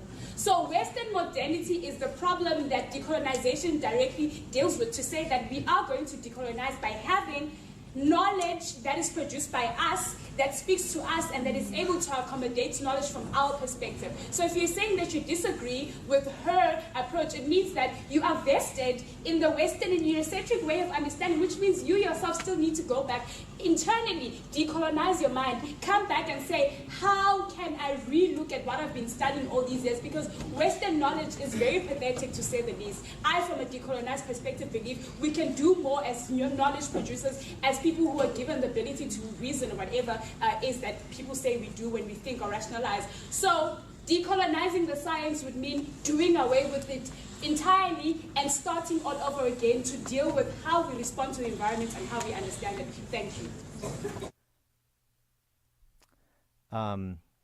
Newton's law of gravitation does not apply to Africa because Africans experience gravity differently. That's what she just said. Start over. Everything that we think we know is the product of our colonized minds, and we need to decolonize our minds, start over. So when we talk about the 1619 Project and all of these iterations of that exchange you heard there in this country, and we say they literally want to start like some dystopian novel. They literally want to start U.S. history from today forward. Right. That is not hyperbolic. Somebody texted in, Dan and Amy, just let it happen. Just sit back and enjoy it, huh? Yeah, watch the ride. I would like to hear, actually, I've got the rejection that Africans experience gravity differently. I'd like to see the work product. Like, give me an equation to compete with Newton's law of gravitation. I'd love to have that peer reviewed, but of course that won't happen. But I just think people have a hard time crawling into the minds of of these people on campus, both the students and the faculty and the administrators. And there's this moment now because of the indefensible cowardice and moral turpitude being exhibited by university administrators, presidents, and students with respect to the Israel-Palestinian conflict. That maybe you can get some more people that have a few marbles rolling around, a few synapses firing to bring themselves to understand what's happening and what the dangers associated with what's happening are. I mean, if you want, again, as I always say, if you want to live in a free society, some people don't. 312-642-5600, turnkey.pro answer line, and our text line's always open. Chris, South Loop. Good morning, guys. We're a half a step from the Cultural Revolution, the wearing of the dunce cap, the parading through the streets of Shanghai with abuse and, garbage being thrown at professors, or for that matter, Pol Pot. The Walk of Atonement from Game of Thrones. Yeah, right. Yeah, and Pol Pot executing everybody who could read enough so that they had a pair of glasses. You were an accountant, a lawyer, a scientist. You had it in Cambodia during the Khmer Rouge. This is the global left. It's the global left, which, just by the way, over at Richards Bay Coal Terminal in South Africa, is preventing deliveries of coal so that there is disruption in supply, so that there is anger and civil unrest, violence. In South Africa, you're increasing chaos, increasing unemployment. And why? Well, because the global left, which is backed by China and George Soros and Russia, has the same idea about Southern Africa that the Soviets had 45 years ago. And that is, it's the single largest mineral resource, on Earth. And believe me, China with Belt and Road wants all of those minerals. So, I mean, this is, Oprah had no idea what she was talking about, obviously, when she started saying your truth, give us your truth or whatever. She's an idiot. She doesn't know what she's talking about. But, I think you two have said for years that there is an increasing march of kind of proto or neo-Marxism. And that's exactly what you're seeing in all of these contexts that can be or have already been taken over and dominated by the left. Sorry for going on there. No, that's thanks for the call. And by the way, we're a half a turn from Pol Pot's Cultural Revolution. That's not just Chris in the South Loop saying it. That's Xi Van Fleet, who wrote a book about it, the Chinese immigrant who rose to some prominence during the fights in Loudoun County and in Northern Virginia over school curriculum, who lived through it as a child. It should be jarring. By the way, there's an Illinois connection to University of Cape Town. Oh, there is? I understand. Yeah. James Kilgore, who is a convicted domestic terrorist and murderer, who's on the U of I faculty. James Kilgore, who was a member of the Siboneyes Liberation Army that kidnapped Patty Hearst. In 2002, he was also part of the group that was indicted for participation in the Carmichael bank robbery in which a customer was killed. He pled guilty to second-degree murder and served his time in California state prisons. He was released in 2009 and then given a clean bill of health by the University of Cape Town, vouched for him, so he could get a job teaching African studies at the University of Illinois. But it doesn't happen here. Bernadine Dorn, Northwestern Family Law. Bill Ayers, UIC. James Kilgore, U of I. No, but we're not fomenting hatred of America and the foundations of a free society. No, of course not. That's just right-wing fear porn. Uh-huh. Okay. Greg, Jefferson Park. Hey, good morning, guys. And that right-wing fear porn, all those people are being paid by us. If those people in South Africa are unhappy with it, I mean, hey, everything, all forms of energy are bad because they're all made by Westerns.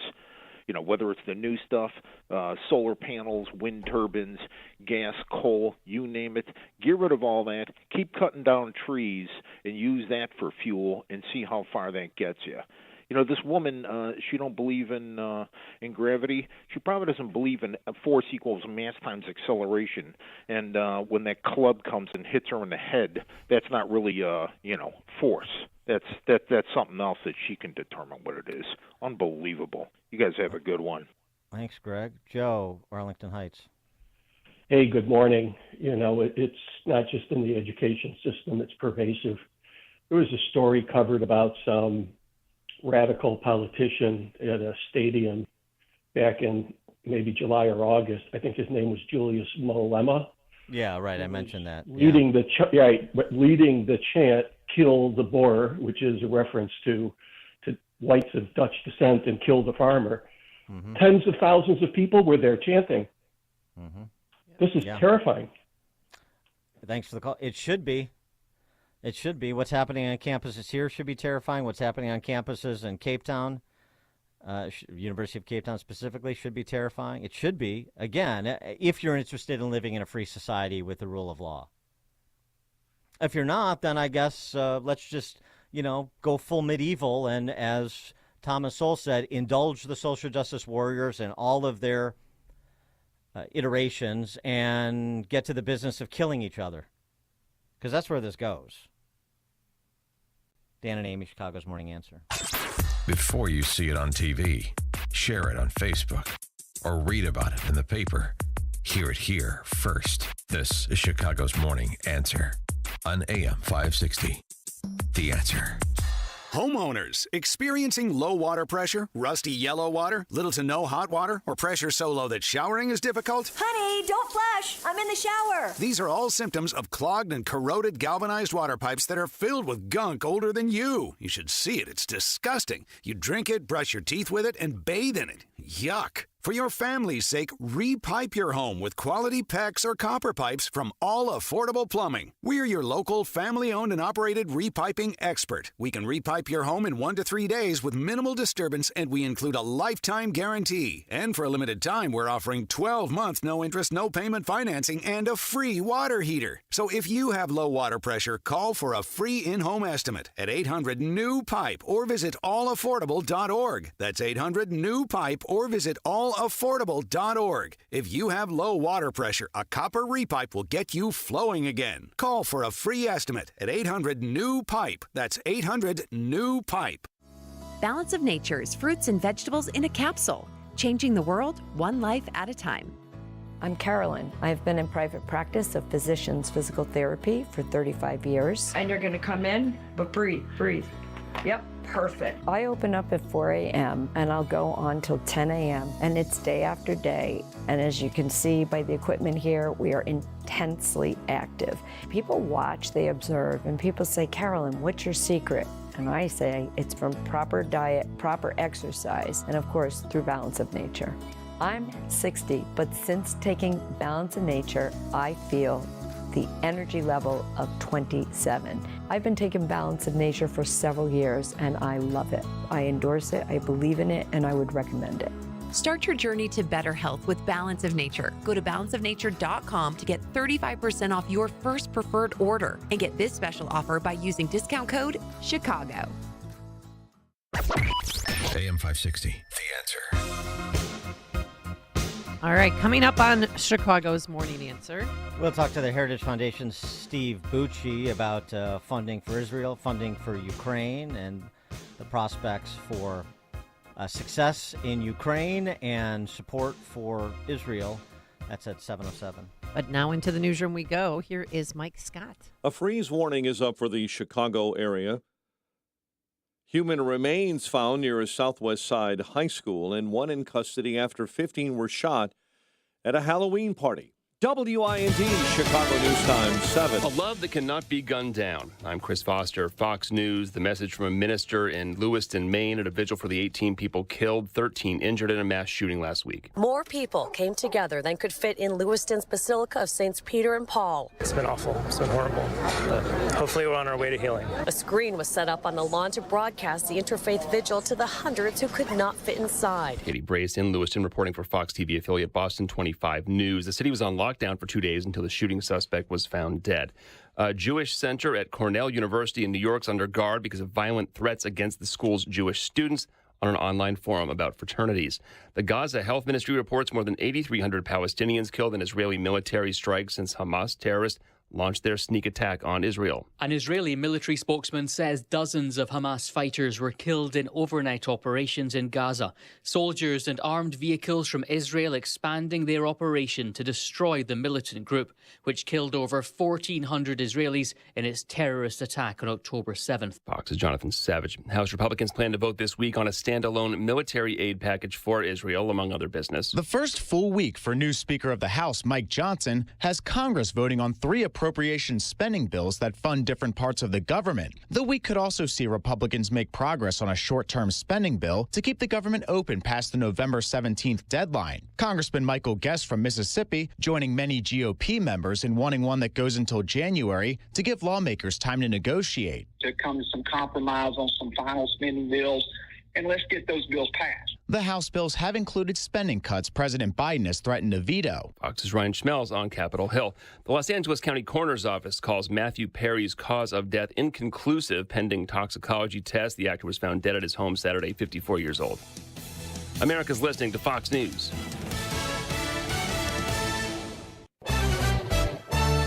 .35 degrees at 7:02 on AM 560. The Answer. Good morning. I'm Mike Scott. There is a freeze warning in effect this morning.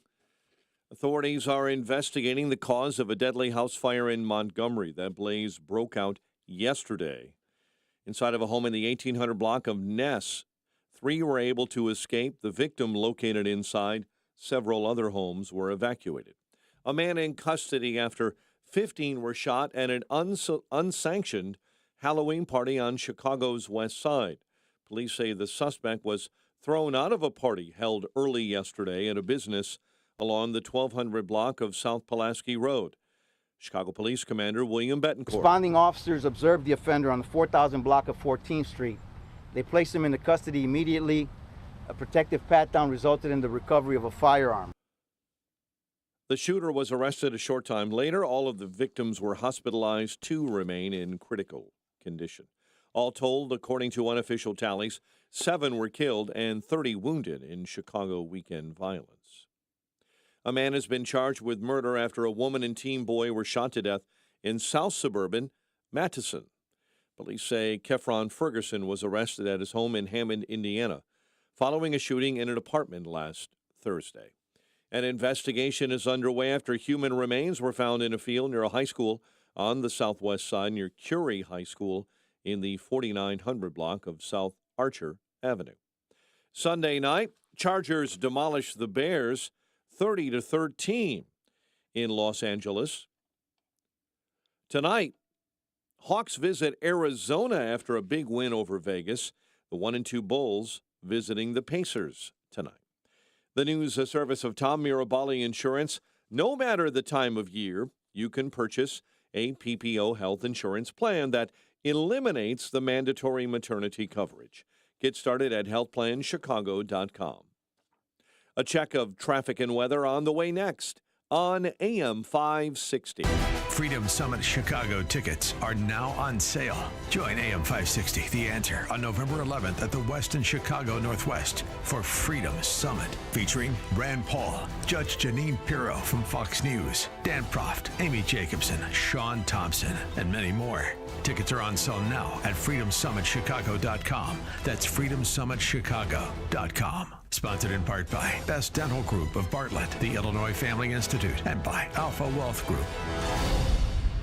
This decade is looking like the worst one to retire or be retired in. Now more than ever, you need to stay ahead of turbulent markets and money-grubbing politicians. That's why you need Bob Carlson's Retirement Watch. For more than 30 years, Bob Carlson's Retirement Watch has been helping Americans invest, protect, and grow their assets. A Retirement Watch subscription gives you must-have advice on all aspects of your retirement. Independent advice you won't get anywhere else. When you subscribe to Retirement Watch, you'll get 3 months of Bob Carlson's Retirement Watch newsletter. You'll also get Bob's 5 model portfolios and 5 free reports, including the hidden rules of retirement, hidden real estate tax bumps to avoid, cashing in on Congress's $350,000 retirement shocker, plus 2 more free reports, and an exclusive conference call with Bob Carlson answering your retirement questions. The newsletter, free reports, the conference call, all for just $19.95. Sign up today at yourretirementwatch.com. Yourretirementwatch.com. That's yourretirementwatch.com. Pure Talk, America's wireless company, is on a mission to alleviate $10 million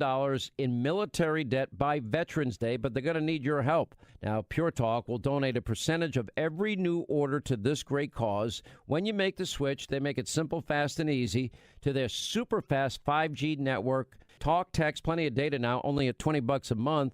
Do it right now. Dial pound 250. Say the keyword SAVE NOW.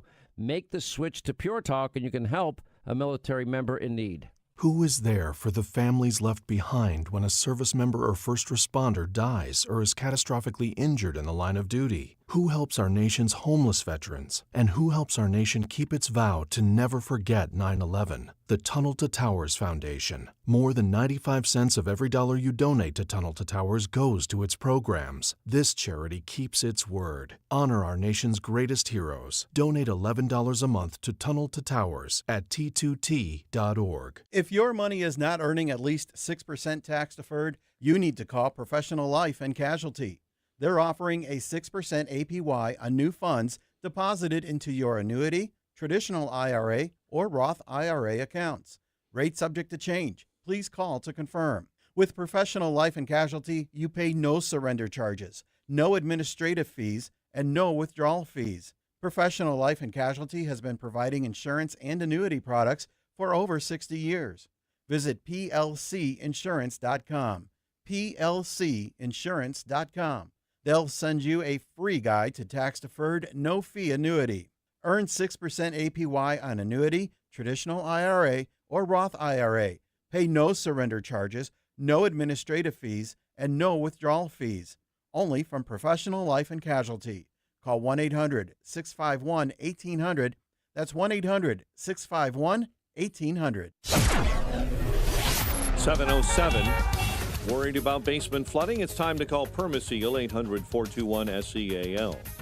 Team Hochberg Traffic Center time.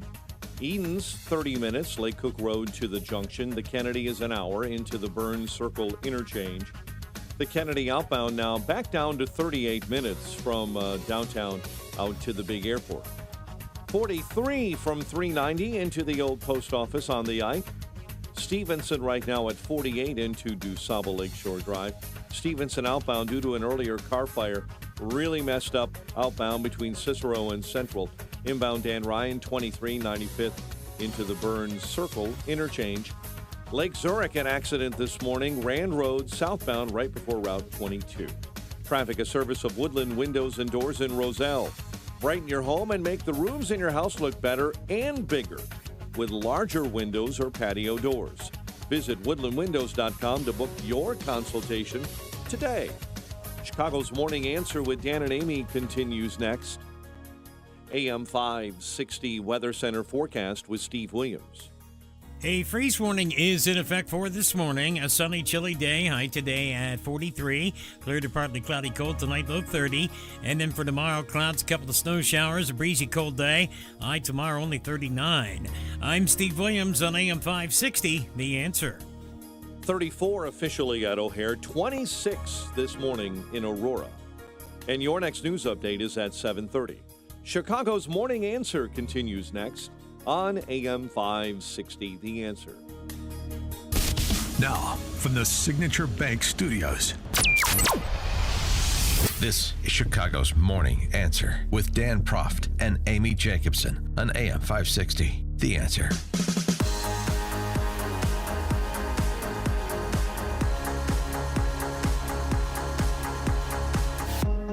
Top of the morning, Dan and Amy. Former President Trump spoke to the Republican Jewish Coalition over the weekend, as did DeSantis. And Trump wasn't mincing any words about his position vis-a-vis Israel. When I'm back in the White House, America's enemies will now once again, and they're going to know it, that if you try to kill our citizens, we will kill you. We will kill you. I told them all that. We had no problem. If you spill a drop of American blood, we will spill a gallon of yours. We do not.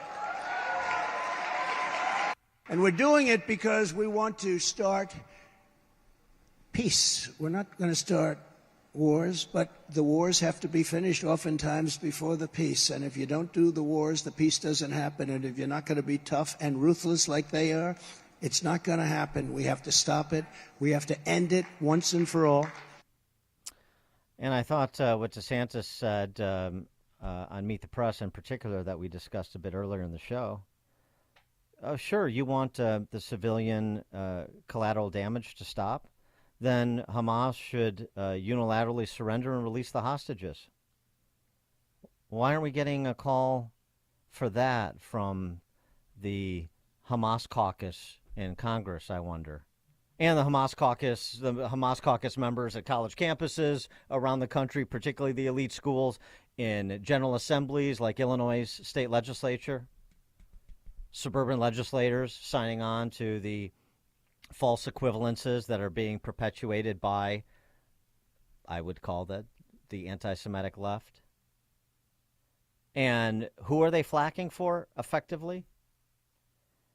People like this Hamas spokesman, Ghazi Hamid, who's living comfortably in Lebanon, I believe, and, senior leadership of Hamas also living comfortably in Qatar, $1 million donor to the Clinton Foundation, that country, the largest donor to universities in America in the last 20 years, $4.5 billion. Here's what Ghazi Hamid said when he was challenged by a BBC reporter about the civilian killings. It was a military operation. It was directed for military purposes, for the military sites. But hundreds of civilians were killed. Sorry. And for the military soldiers who imposed sanctions and collective punishment against our people. And I think from the first moment we declared that this operation was not directed to the civilians. But I can confirm and assure again and again that there was no command to kill any civilians. How do you justify killing people as they sleep, families?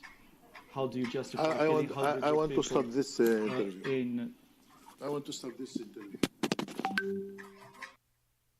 Mm-hmm. Of course you do.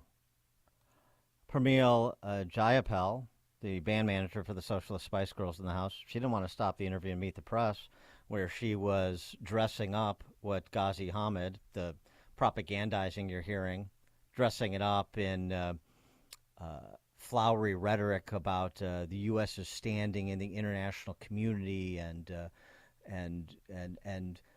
the cessation of hostilities against people on both sides and so forth. The United States is absolutely responsible because we also have been the largest military backer of aid to Israel. Yeah. We need to be able to question where U.S. taxpayer dollars are going and what accountability the United States has in ensuring, for example, that when the president calls for Israel to adhere to the international laws of war, that they actually are doing that. Otherwise, we are complicit in a way that almost no other country in the world is. The American people has been on Israel and Gaza. They support the right for Israel to defend itself, to exist, but they do not support a war crime exchanged for another war crime. So that's what it is. Israel's response is a war crime, and America is complicit because of our support for Israel. Earlier in that interview, as we discussed, she compared Israel to Russia. For more on all this, we're pleased to be joined by Stephen Bucci, who served America for 3 decades as an Army Special Forces officer and top Pentagon official.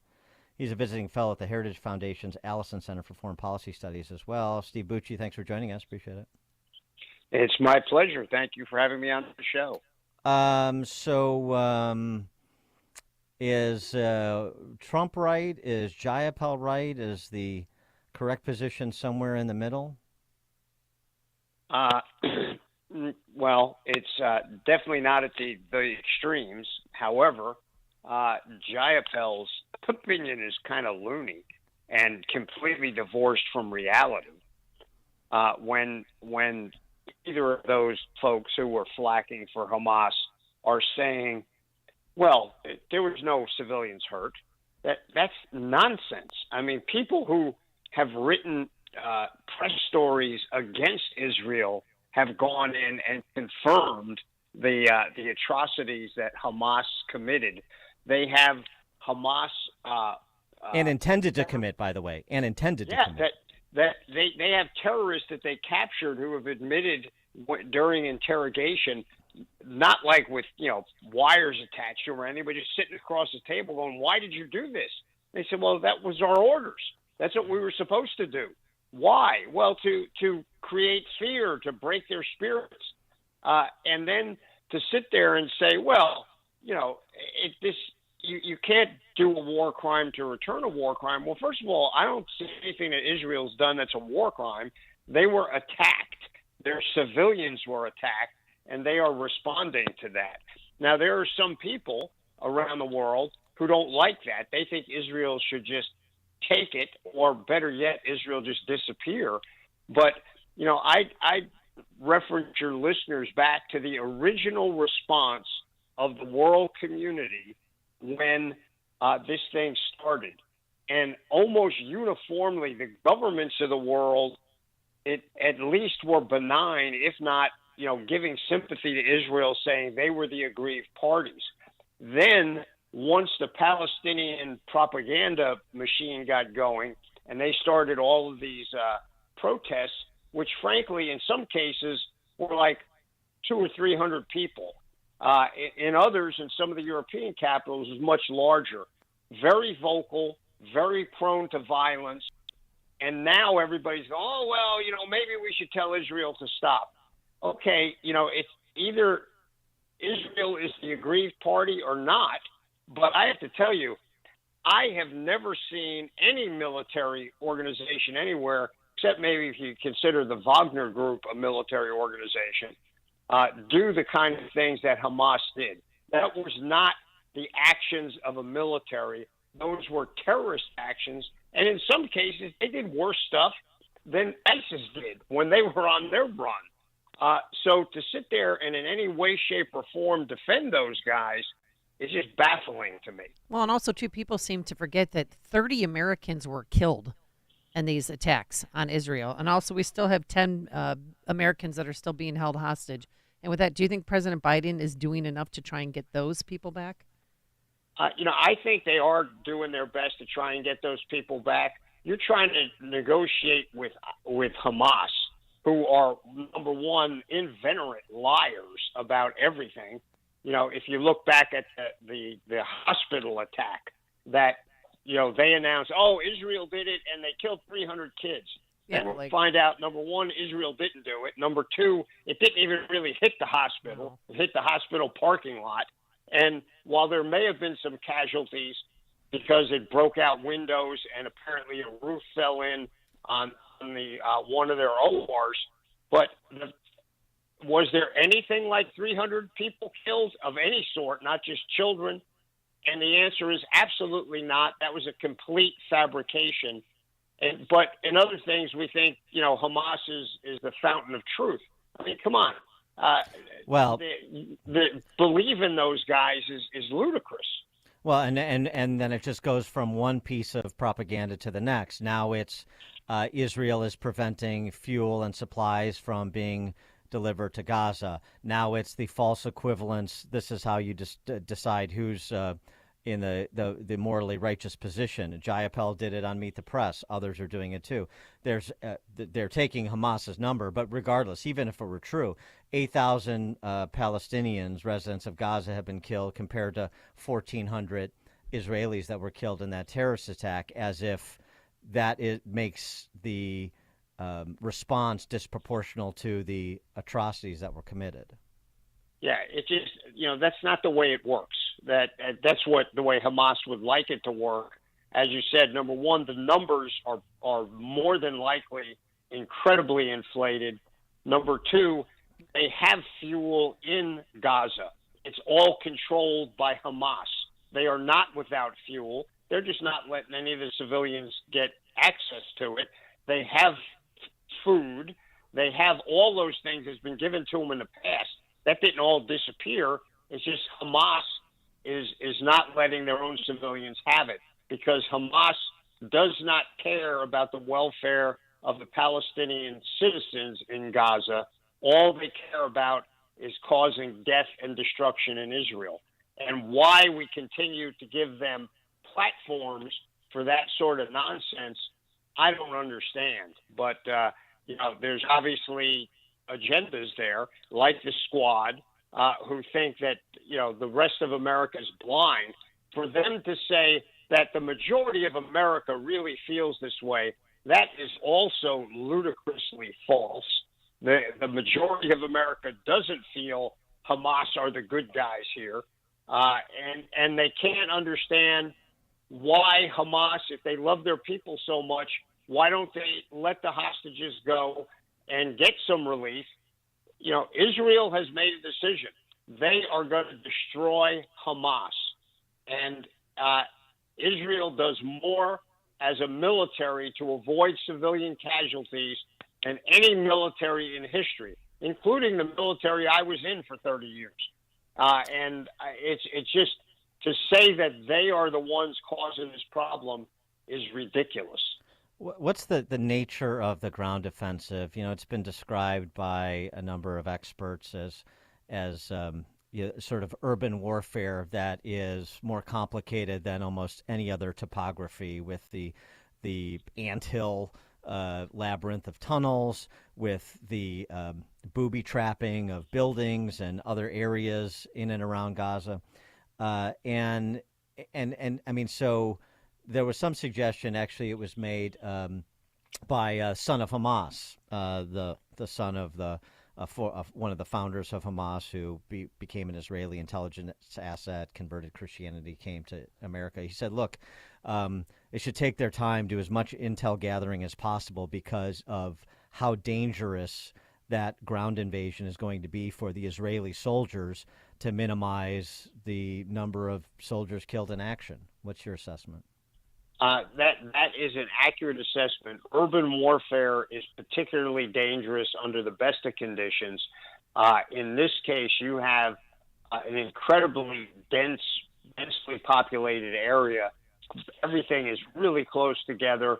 There's now been the destruction of a lot of buildings, which causes a lot of debris all over the battlefield.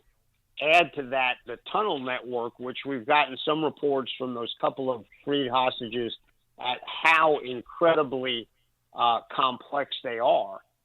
Israel, one of the reasons Israel's been waiting to do this is they have been collecting intelligence.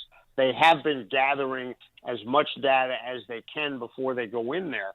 But even under the best, if they had a map of everything right now, it would still be really sporty going in there when you have people who are willing to die for their cause with bombs, with, trying to ambush people. This is going to be very bloody. And Hamas has the capability to make it a lot less bloody if they surrender and give up their military capabilities to Israel. They're not going to do that. They're going to die fighting. And Israel is going to have to go in there and root them out. And I think Israel is both militarily up to the task, but also psychically up to the task, in that they understand what they're doing and what it's going to cost, and they're willing to pay that price to get protection and safety for their citizens. I wanted to move to Ukraine and get your handle on things in Ukraine at present. John Mearsheimer of the University of Chicago international relations professor said on a podcast last week that the June counteroffensive has not delivered. The war there has descended into a war of attrition, which favors the Russians because they have 5 times as many people and 5 to 10 times as much artillery. The United States is not in a position to really equalize that disparity in artillery while the Russians continue to produce at a brisk pace. And so he worries, though he thinks the possibility is remote, that in order to prevent Russia from overrunning Ukraine, that there may be temptation for the United States to get more directly involved. What's your assessment on all that? What's your picture of where things stand? I'm a little less bleak than Dr. Mearsheimer. Last time I checked, I don't think he ever fought in the war. He's a brilliant man. Don't get me wrong. I'm not dissing him, but there is that aspect of it. It's a different thing to opine from from academia than it is to go out and fight. This is a particularly difficult fight there. It has been from the beginning. It actually has been back to 2012. The Ukrainians are aware of it. They know how to fight it. They have been doing well as far as killing Russians by the bushelful. But it's a tough slog. It's not something that just gets done in a weekend. And I think the Ukrainians are willing to continue to fight for their country to defend it. And Russia, they may have more people, they may have more stuff, but they are not fighting for their homeland. They are being forced to fight. There are young men who are running away from Russia to avoid the draft in greater numbers than we ever did in Vietnam. And I think that's going to wear on the Russian people. And this thing is, if this goes on for another 2 years, I don't think the Russian people are going to put up with it. It's not an unending thing that Russia's this big machine that just keeps coming. They will wear down as well. So your position is we should stay the course. The round numbers, $100 million more in aid that Biden wants to send to Ukraine is something that we should green light? I'm not sure about that yet. I think we do need to give it a really, really tough analysis as to exactly what we're giving them, how we're giving it to them, and then have some oversight as to where it goes, how they're using it, and they're willing to put their blood and their treasure at risk, as well as what they're getting from the outside. We've had allies in the past, allies in air quotes, that, they wanted us to come in and do the fighting. Ukraine has shown absolutely no desire for that. That makes them, in my mind, worthy of at least for the foreseeable future sticking with them. Whether it's the $100 billion that President Biden wants, he tends to like big sweeping things without a lot of parameters inside the bill. I'd like to see a little more direction as to where it's going. So I'm in the middle on that. Yeah, billion. I'm sorry, I think I said million. Billion, obviously. And that's essentially what Mike Johnson has said, the newly installed speaker, is, I want to see the program and what the end game is and what this money is supposed to accomplish, and then we measure if it's accomplishing what we provided it to accomplish. I mean, I think that's fair too, to provide a little bit more meat on that bone, if you will. Stephen Bucci, who served America for 3 decades as an Army Special Forces officer and top Pentagon official. He's a visiting fellow of the Heritage Foundation's Allison Center for Foreign Policy Studies. Steve Bucci, thanks so much for joining us. Appreciate it. Thank you for having me on the show. I appreciate it, and have a great week. You too, and he joined us on our turnkey.pro answer line. Connect with Dan and Amy on the AM 560 The Answer mobile app. Just text the word app to 64636 to download the app today. Relief Factor, pain relief that's natural, pain relief that works, and pain relief that attacks the source of the pain. That's the experience of tens of thousands of Americans who are taking Relief Factor right now. See their incredible video endorsements at relieffactor.com, and then order your 3-week quick starter pack for just $19.95. That's less than $1 a day. Find out if it can work for you like it works for me by ordering your 3-week quick starter pack today. Relieffactor.com, relieffactor.com. Be the next success story. Don't miss the new movie by Dinesh D'Souza, Police State. We have freedom of religion and freedom of speech. MAGA Republicans threaten the very foundation of our republic. Are we becoming a police state? The government is trying to crush the conservative movement, our society, and our freedoms. They define you as radical. How did we give the state this kind of power? If they're coming for me, they're coming for you. Police State. Buy it or stream it now at policestatefilm.net. policestatefilm.net. Eating balance of nature, fruits and veggies, is not replacing the fruits and vegetables in your diet. It is fruits and vegetables in your diet. Ask yourself, how many servings of fruits and vegetables have I eaten today? Have you eaten 1, 2, 3, and from how many varieties? Most people are less than 3. Our body is an amazing chemical laboratory, and when you give it the right chemistry, it functions the best. Balance of Nature is 31 different fruits and vegetables prepared in a way to give you the ultimate whole fruit and vegetable chemistry.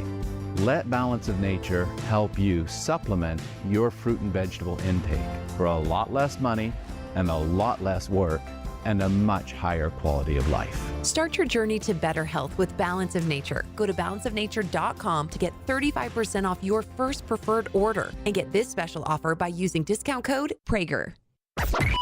AM 560, The Answer. All right, coming up on Chicago's Morning Answer. Remembering Matthew Perry with our resident Friends expert, Amy Jacobson, at 7:37. Oh, really? I didn't know I would don that title. Thank you very much. But now let's head into the newsroom. Here is Mike Scott. 34 degrees at 7:31.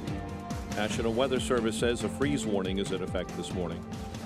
At the White House, President Joe Biden will sign a sweeping executive order to guide development of artificial intelligence, putting in place some safety and security standards. The new Speaker of the House says a standalone funding bill for Israel will go on the House floor this week. Louisiana Republican Mike Johnson says he called on President Biden to separate bills to provide aid for Israel and Ukraine. UN Security Council will hold an emergency meeting today in response to Israel's escalation of its ground offensive in Gaza. National Security Advisor Jake Sullivan. These are their decisions, these are their operations, but it is certainly the case that we are seeing an expansion of the effort to get after Hamas. Israel's calling the latest moves the second stage in the war. The UAW and Chrysler parent Stellantis have reached a tentative contract deal, leaving just GM the target of the UAW's weeks-long strike. Former Vice President Mike Pence dropping out of the race for the White House. He has not endorsed anyone yet for office, but his former boss thinks he should. He should endorse me. You know why? Because I had a great, successful presidency, and he was the vice president. He should endorse me. Former President Trump at a campaign event in Las Vegas Saturday night. Meantime, the judge overseeing former President Trump's January 6th case is reinstating a gag order imposed on him. Authorities are investigating the cause of a deadly house fire in Montgomery. The blaze broke out yesterday morning in the 1800 block of Ness. A man is in custody after 15 were shot at an unsanctioned Halloween party on Chicago's West Side. Victims and witnesses did relate that the suspect was ejected from the party, and he came back a few minutes later with a gun and began to shoot. Multiple people are facing charges after the Illinois State Police conducted a human trafficking operation in Will County. As a result, 6 were arrested.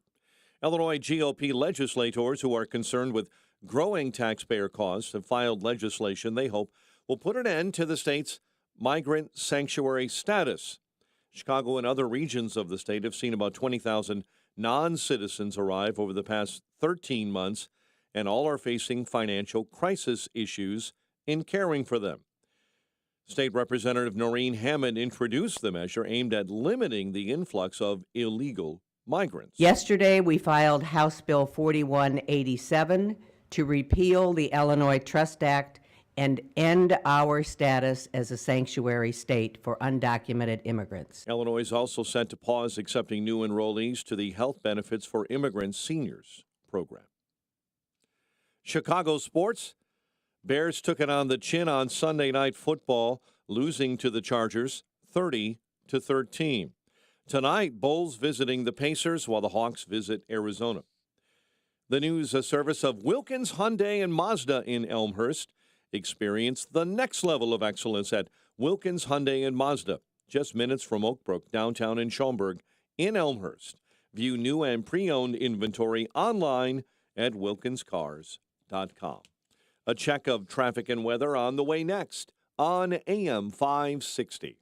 Freedom Summit Chicago tickets are now on sale. Join AM 560, The Answer, on November 11th at the Westin Chicago Northwest for Freedom Summit, featuring Rand Paul, Judge Janine Pirro from Fox News, Dan Proft, Amy Jacobson, Sean Thompson, and many more. Tickets are on sale now at freedomsummitchicago.com. That's freedomsummitchicago.com. Sponsored in part by Bishop's Hill Winery, Woodland Windows and Doors, and by Bone Frog Coffee Company. You've heard me talk about my love of coffee over and over again. I'm here to tell you I have discovered one of the best brews I've ever tasted and a company that I cannot wait to support. I'm here to tell you about Bone Frog Coffee. The Bone Frog is a sacred symbol in the SEAL teams. It honors those that gave the ultimate sacrifice, their lives. Bone Frog was founded by Tim Crook Shank, a former Navy SEAL and 25-year Navy veteran. Bone Frog honors the fallen, those who gave everything for our freedoms and our American way of life, by giving 10% of all the proceeds to benefit many of the U.S. Navy SEAL foundations. Here's what I need you to do. Go to bonefrogcoffee.com/liberty. Get 10% off your first order. You will also get 15% off Bone Frog Coffee subscriptions. Just enter Liberty at checkout. Go to bonefrogcoffee.com/liberty. That's bonefrogcoffee.com/liberty. Taste one of the best brews you ever tasted. 10% of the proceeds go to benefit the Navy SEALs. You'll feel good. It's an American company. Go to bonefrogcoffee.com/liberty. Balance of Nature's fruits and vegetables in a capsule, changing the world one life at a time. My name is Ruthie. I love helping people. There's so many people that are down. Sometimes all it takes is a piece of pie to make the sunshine come in their life again. And with the help of Balance of Nature, it's making it more fun and giving me more energy. And I would really like to thank Balance of Nature. These are mine for life. Start your journey to better health with Balance of Nature. Call 1-800-246-8751 or go to balanceofnature.com to get 35% off your first preferred order with free shipping and our money-back guarantee. That's 1-800-246-8751. Go to balanceofnature.com or call 1-800-246-8751 and get this special offer by using discount code CHICAGO.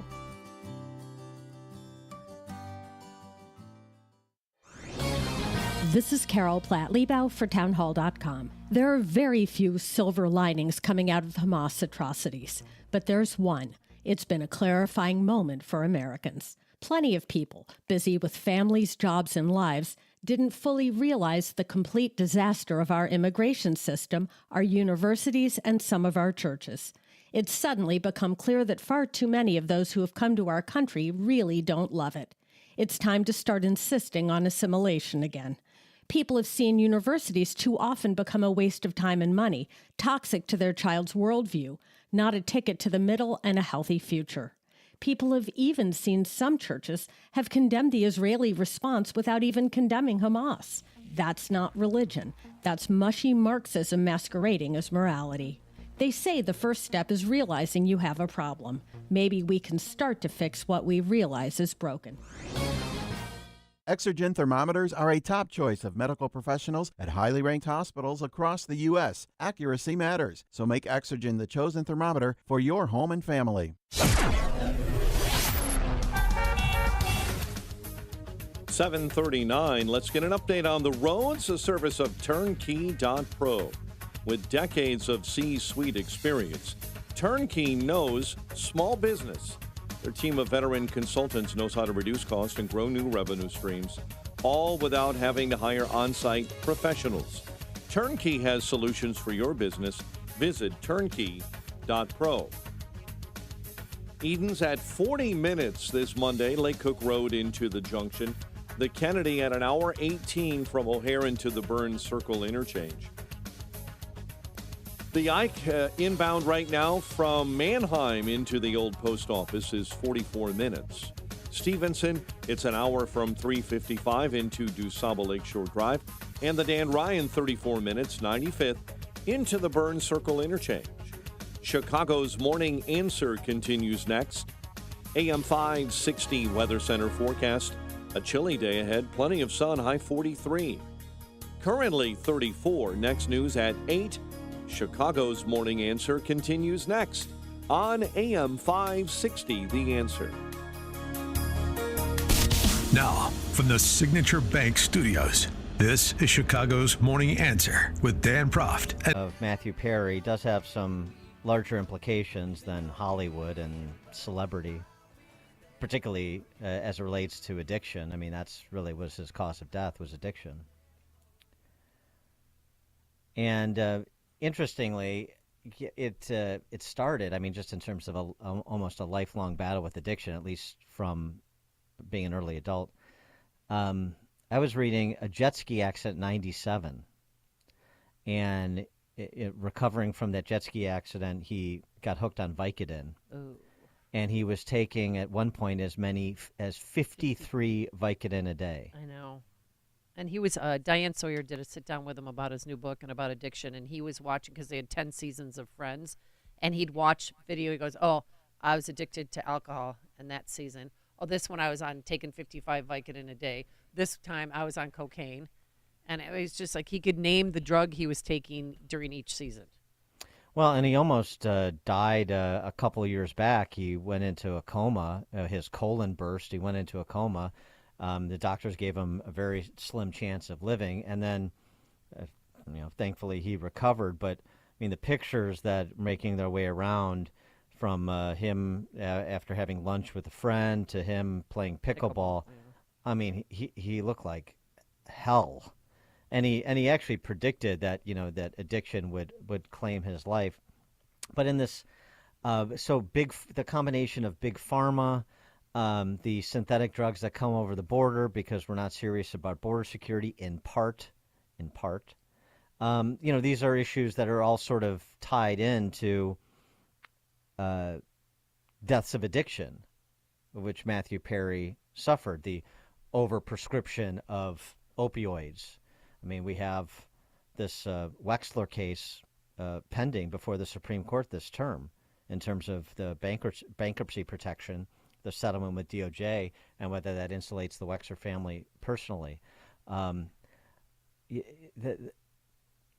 also, I mean, the other angle of this, too, is COVID and the historic numbers of deaths from addiction, deaths from overdose in the last couple of years as kids were locked down. So, I mean, it's more than just a celebrity story. It's really an addiction story. And to his credit, not only did he, struggle and attempt to, conquer his demons, but he also turned his mansion in Malibu at one point, several years ago, into an addiction center to treat people with addiction problems. Also, this was interesting too. Hank Azaria, great character actor, does all those voices on The Simpsons. He said that Perry saved his life, brought him to his first AA meeting. This is back 17 years ago. Azaria has been sober for 17 years. The whole first year I was sober, we went to meetings together. As a sober person, Perry was so caring and giving and wise, and he totally helped me get sober. He seemed like a decent guy, whether you're like friends or not, which I was not a fan. But actually, he wasn't a bad comedic actor when he, tried to make the jump to movies. Mm-hmm. He was good in Whole Nine Yards with Bruce Willis. Right. That was pretty good. And then he did a movie with Salma Hayek. Why can't I remember? Fool's Russian. Fool's Russian, yeah. 312-642-5600, turnkey.pro answer line, 64636DA, turnkey.pro text line. This was kind of funny, this clip that was making the rounds as well. He went to grade school in Canada with Justin Trudeau. I know. And Trudeau issued a statement, too. Yeah, right. I remember our, schoolboy games on the playground. Uh-huh. Well, when Perry was on with the insufferable Jimmy Kimmel, he recalled the interactions with Trudeau a bit differently. Hi there. My name's Katie, and I'm a non-binary teacher. There it is. And you, by the way, this is an interesting thing I learned about you. I did not know this. The Prime Minister, the current Prime Minister of Canada, Justin Trudeau, somebody you went to school with. I did. I was a couple years ahead of him. Okay. How old were you at this time? 5th grade, so whatever age you are in 5th grade. Okay. And do you remember, 10 probably, do you remember him around school? I do. I have a story about him that I'm not proud of. What? Oh, really? Yeah. Okay. Well, yeah. I was reminded of this. My friend Chris Murray, who was also in the 5th grade in Canada, reminded me that we actually beat up Justin Trudeau. You beat him up? Yeah. Why? Yeah. I don't know. The two of you beat him up? We both beat him up. Yeah, you take turns. That's bullying I can get behind. 312-642-5600, turnkey.pro answer line. 64636DA, turnkey.pro text line. Why didn't you like Friends, Dan? Too pedestrian for you? It just was so, I don't know. Painful to watch for you? Well, it was just so saccharine and superficial and one-dimensional, and I just didn't. I don't know. I mean, yeah, Jennifer Aniston, Courtney Cox are cute and all that, and I guess the girls thought Matthew Perry and Matt LeBlanc were cute. I don't know who anybody who thinks David Schwimmer's cute, but anyway, I digress. So yeah, I mean, I get the nature of it, but I mean, if you think of the great sitcoms, as we've talked about before, and you think of Frasier or Cheers or Arrested Development or Freaks and Geeks, I mean, does Friends really belong in that category? No, I mean, what about you? I know you were a big Lisa Kudrow fan. Everyone thinks I look like her. I'm like, I don't know if that's a compliment. No, I was not a big because I was working. It was during, the Channel 5 years, so I would, catch it here and there. But I was not a big Friends fan, no. But I really wanted to get his book, and I'm probably going to buy it now. But his recovery in that interview, like, you could just tell that he's dying. It was all those cumulative years of drugs and alcohol abuse that was killing him. Well, before COVID, we would talk about this. I mean, there's a whole series of documentaries about the therapeutic state, about the over medication, particularly of young boys in school.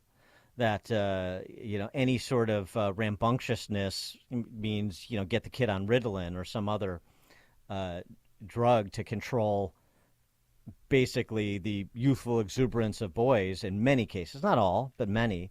It's not that there's no application. It's the over application and the dulling of the senses and development, and obviously painkillers and opioids when you're recovering from an injury. I mean, the stories of addiction there are legion. I mean, Rush Limbaugh, among others. Fortunately, he was able to overcome that. But I mean, that this whole conversation about addiction that we revisited during and subsequent to COVID, I mean, yeah, he's a Hollywood actor. I mean, addiction in Hollywood in the entertainment business, not exactly novel. But this is a little bit more novel, how he came to it. It was some partying, but it seems like the gateway was trying to recover from that jet skiing injury. And then maybe the combination of the lifestyle in Hollywood too. I don't pretend to be able to unpack all of that with respect to Perry, but the story of addiction is one we've talked about from time to time. But I think it bears repeating when you have 100,000 drug overdose deaths on an annualized basis now becoming sort of the new norm. And to that point, this was a rather interesting moment on Bill Maher's show, talking about COVID. This isn't specifically about addiction, but it's included in the conversation about lessons learned. We got another individual who, to his credit, is admitting he was wrong about locking down and pushing lockdowns. But he is still wanting to sort of rush past the accountability piece of it, and calling out others who are not so quick to offer a mea culpa. Scott Galloway is a professor at NYU's Stern School of Business. He's also a school board member at his kid's school.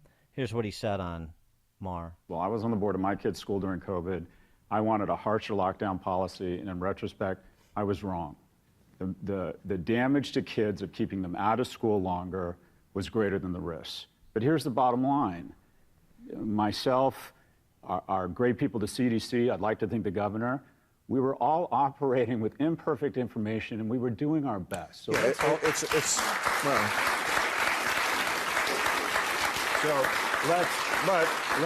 from it. Let's learn from it. Let's hold each other accountable. But let's bring a little bit of grace and forgiveness, and the shit show was over. And the governor he was sitting across from was Cuomo. Yeah. 312-642-5600, turnkey.pro answer line, 64636DA, turnkey.pro text line. I mean, forgiveness begins with contrition, so at least we have contrition from Professor Galloway, but we don't have it from all the parties that are required for us to just say... I want somebody to tell us that all we is were forgiven. right. And we don't have all the truth yet. I mean, we don't have all the information yet, and they're asking for forgiveness now. Well, we know a lot of things that were untrue, and a lot of things that were said. And he said, by all means, let's hold each other accountable. The follow-up question is, well, do you think that's happening, Professor? Yeah. I mean, maybe you can initiate some of that accountability, but until that happens, and until there's a commitment that never again, if you will. And by the way, and you don't get to just sort of wave off all the decisions that were made by saying operating based on our best judgment with imperfect information, because there are a lot of people that were suggesting different judgment calls, and they were treated horribly. So the apology isn't I was wrong. The apology is owed to people who were making the right call, and they were treated horribly, whether they're public health professionals or just average citizens trying to get by, how inhumanely people were treated. So that's a start, what he said. And he's right about the need to forgive and to confer grace. But I think a lot more is required than just that 30-second statement on Mars show. Greg Schomburg, you're on Chicago's Morning Answer. Amy. Sorry to take this in a totally different direction, but when Friends came on the air, and I didn't see very much of it either, one of the things that I read about Friends that was kind of embedded in it was the notion of group, how in contending with the world and just the whole nature of what reality was turning out to be, it was the importance of group. And that's the first thing that hit me when I heard about Perry's death. But then as the story of kind of what is summarized in Ecclesiastes and certainly in Proverbs by King Solomon, the whole notion of there is never going to be anything in our world that satisfies you, which is what essentially Perry was trying to get. But he had a moment, as reported very vividly all over the place now, where he was in his kitchen and he got to the very bottom of his psyche and he pleaded for God to make God make yourself known, and God did. He said it lit up the entire room with light. He said he felt better than he ever has, and that, I think, was roughly 2 years ago, and that was one of the main stimulants and positive aspects of his life, and certainly it's coming out now. Thanks. Yeah, good point. Thanks for the call, Greg. Dan and Amy, Chicago's Morning Answer. Hear about the big stories of the day, then talk about them right here on Chicago's Morning Answer on AM 560.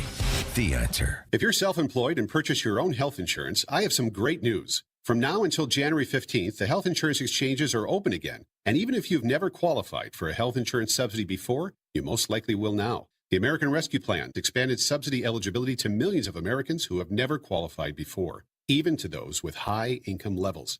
And this year, you can purchase a multi-state PPO policy, which includes access to Northwestern Medical Group, as well as other teaching hospitals around the nation. Employers who provide small group coverage also have new options, and so do seniors looking for Medicare supplement coverage. Call me. I can help. If you're tired of calling a bureaucrat at an 800 number to help you navigate Obamacare, then you need a local expert on your side. C. Stephen Tucker from HealthInsuranceMentors.com is someone I know and trust. He's a 25-year licensed broker who's been educating our listeners for more than 10 years. Steve, how can our listeners get in touch with you? Thanks, Dan. They can visit healthinsurancementors.com or call me directly at 630-674-1551. All right, real quick, we have David from Winnetka on the line, and he's met Matt Perry. Hi, David. Hey, good morning, guys. Love you guys. So, yeah, I used to live in Southern California. I was about the same age as the Friends characters, and I was living in a giant apartment complex, and, you know, we kind of lived that same lifestyle. So Sunday was our day to, you know, we do the circuit of start at Margaritaville, then over to Las Brisas, and then we ended up in a place called the Lighthouse.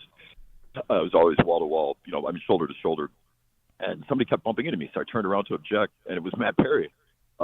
very incoherent, Matt Perry, but he was super apologetic and such a kind guy. And, we forced our way to the bar. He insisted on buying me a drink and, put his arm around me for 15 minutes and just kind of, incoherently babbled in my ear. But what a kind guy. But at any rate, my point is that the apartment complex I was living in had a giant hot tub, and at least once a day, somebody would have 2 or 3 beers and just slip right down. They'd pass out because, the heat, and slip right down and, nearly drowned if one of them just wasn't there to pull them up. And I don't know, I just have this feeling that sadly happened to Matt. Yeah. Thanks for the call, David. Yeah, maybe Whitney Houston, too. All right. Are you a business owner or department head already planning for 2024? If you're like most businesses in Chicagoland, you've probably had a challenging year with sustaining revenue, hiring new recruits, and keeping operating costs at bay. Maybe you've had a great year, though, and want to build the momentum in the months to come. Whether your business faces obstacles like financial setbacks, fierce competition, IT nightmares, or unforeseen crisis, it's not about the challenges you face, it's how you overcome them and the people you partner with.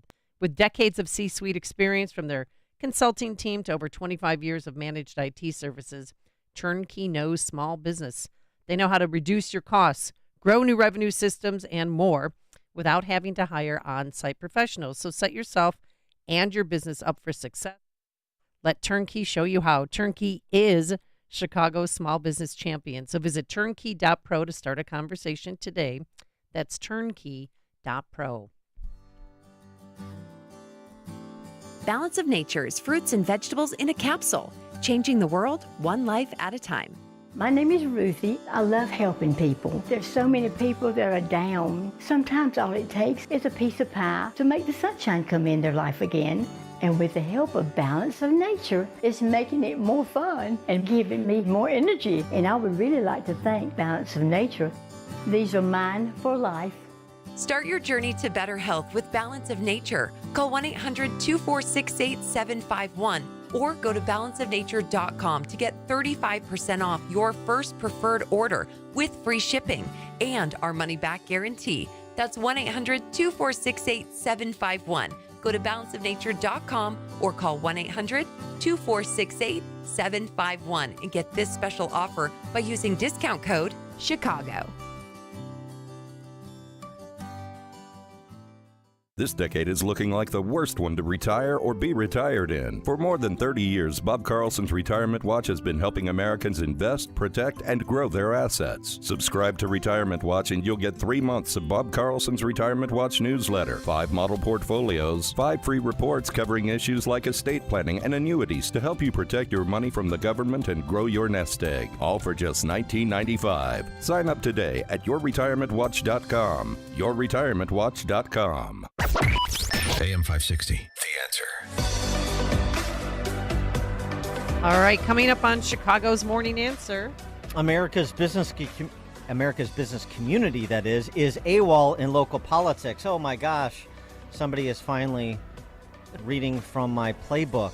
We'll talk about that with Steve Malanga from Manhattan Institute at 8:08. But first, we're going to stop by that newsroom. Here's Mike Scott. Freeze warning in effect for the Chicago area and a man charged in a double shooting in Madison. WIND Chicago News Time is 8 o'clock. More airstrikes and boots on the ground in Gaza. I'm Chris Foster, Fox News. The Israeli military reports killing dozens of Hamas militants in an overnight operation in Gaza, and 6 more Hamas targets hit from the air. Israel's Prime Minister Benjamin Netanyahu says this is the second stage of their war, but the United Nations warns airstrikes are hitting closer to hospitals used as shelter by tens of thousands of ordinary Palestinians.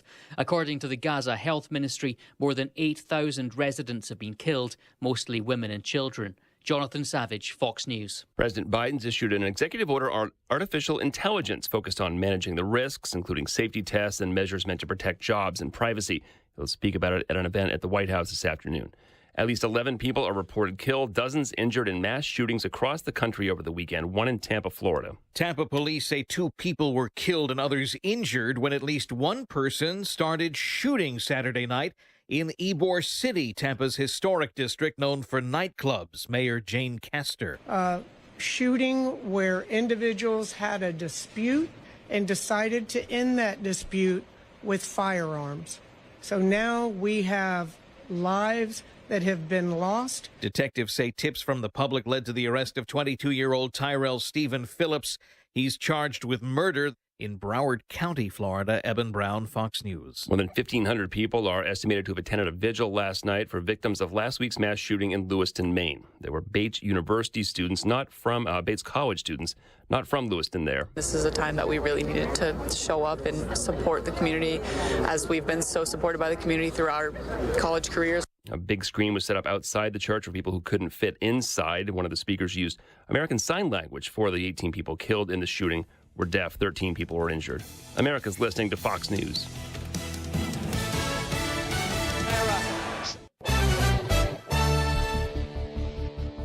.34 degrees at 8:02 on AM 560. The Answer. Good morning.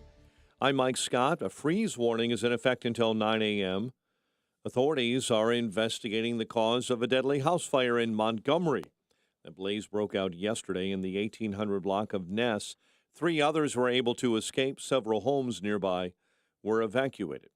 A man is in custody after 15 people were shot at an unsanctioned party on Chicago's west side. Police say the suspect was thrown out of a party from a business in the 1200 block of South Pulaski. Chicago Police Commander William Betancourt.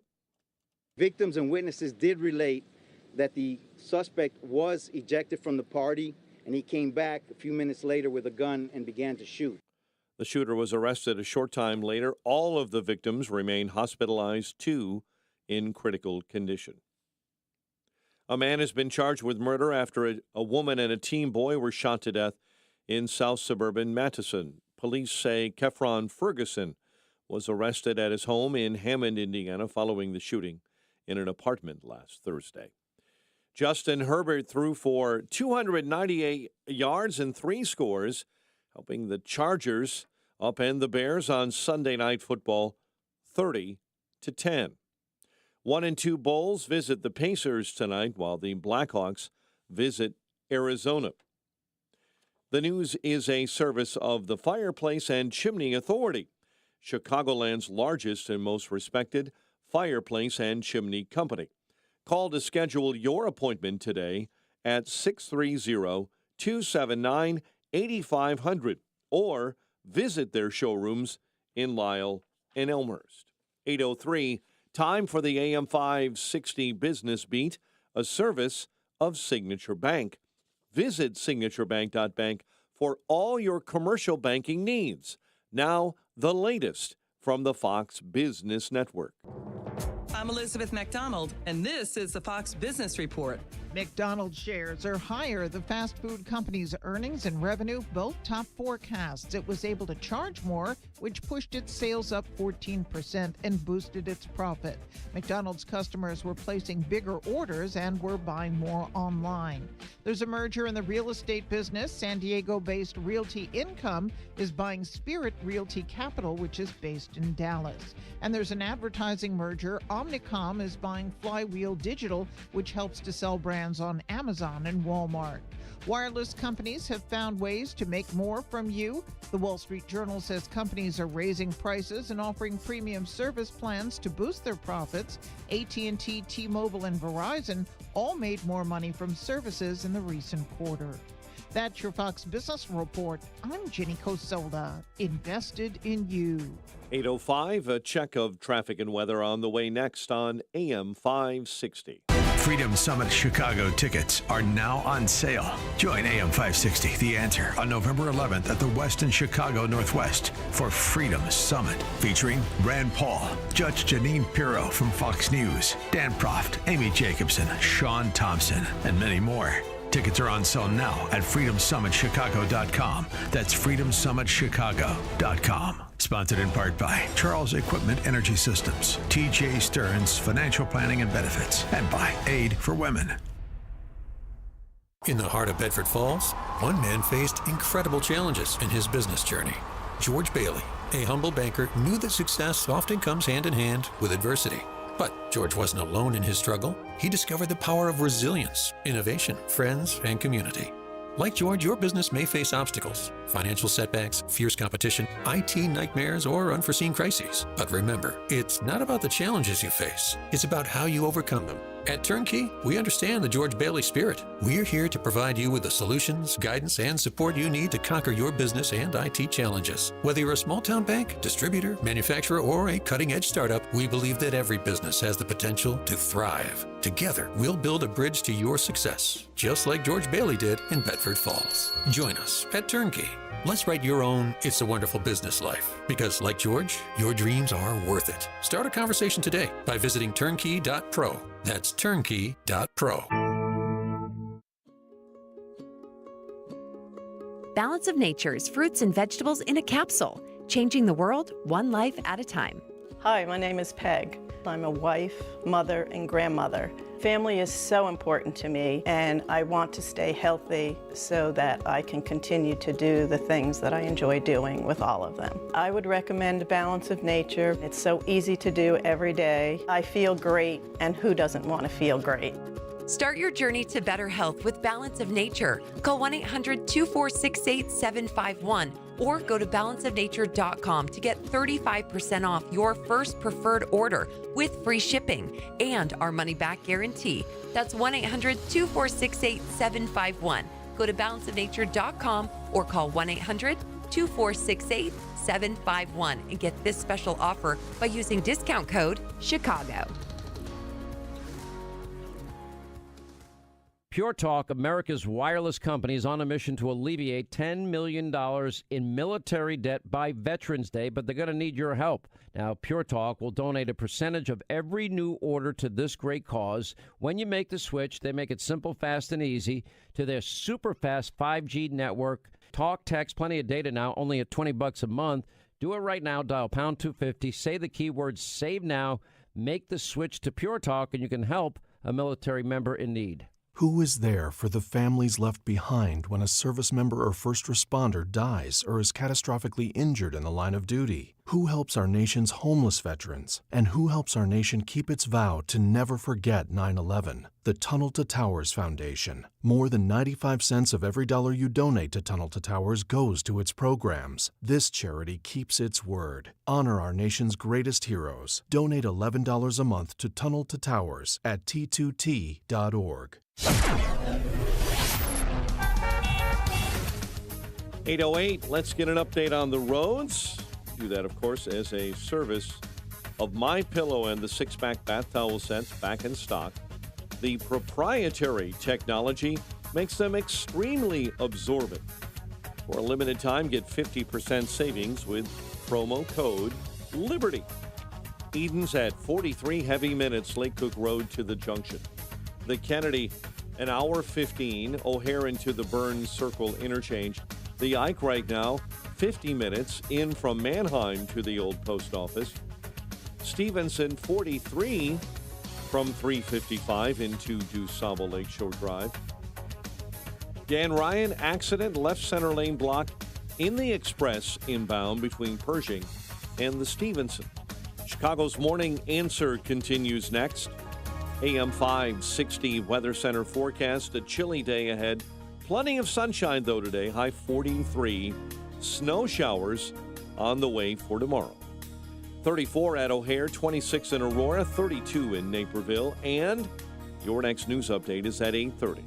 Chicago's Morning Answer continues next on AM 560, The Answer. Now, from the Signature Bank Studios, this is Chicago's Morning Answer with Dan Proft and Amy Jacobson. This is Chicago's Morning Answer with Dan Proft and Amy Jacobson on AM 560. The Answer.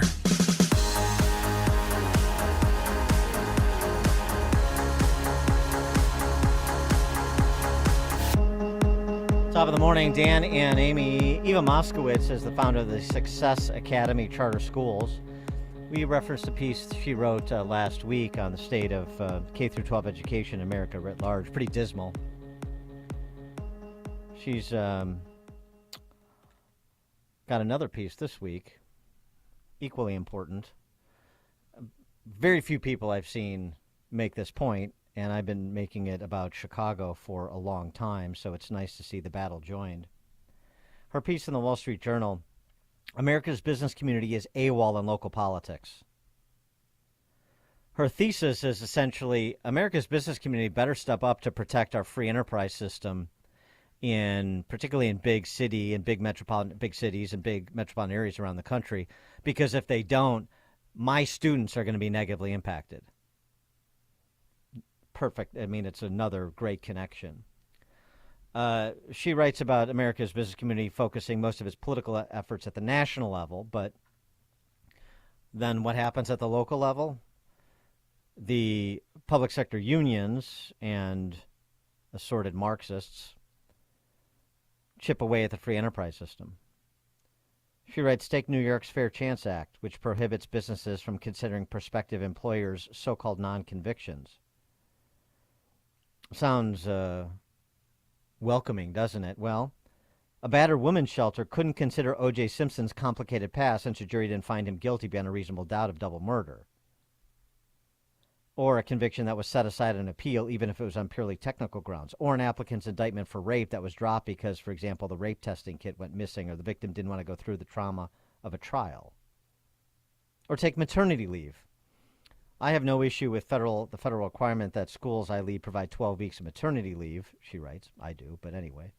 But I do have an issue with New York's requirement that we allow our employers to take it in increments of full days of their choice. The way that works out in reality, a principal could choose to take it on Mondays and Fridays for 30 of the 36 weeks the school is in session, rather than all at once. In Chicago, employers must post work schedules 14 days in advance, and if they deviate from them, compensate their employees. Employers also must subject their employees to 2 to 3 hours of sexual harassment training annually, no matter how many times they've received it before.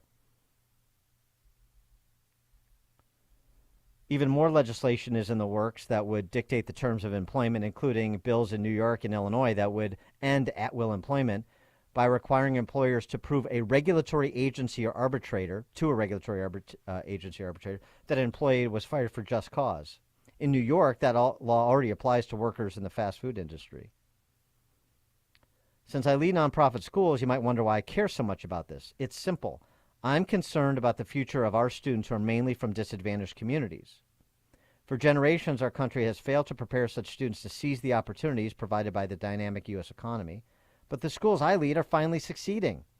The 20,000 students we educate regularly outperform those in even the most affluent suburban districts on state tests, and all of our graduates go on to four-year colleges. But I fear no matter how well we prepare our students, they won't have the same opportunities as earlier generations. And she goes on to talk about, how the teachers union, 600,000 strong in New York, dominates the political landscape. Meanwhile, the business community mostly sits on the sidelines. Unless that changes and the business community steps up to the plate, local government will continue chipping away at the free enterprise system, and nobody will suffer more than my students. The people that the political power structure in these cities say they're most geared to represent and serve. Big lie. And, of course, in Chicago, you see this with mayoral elections.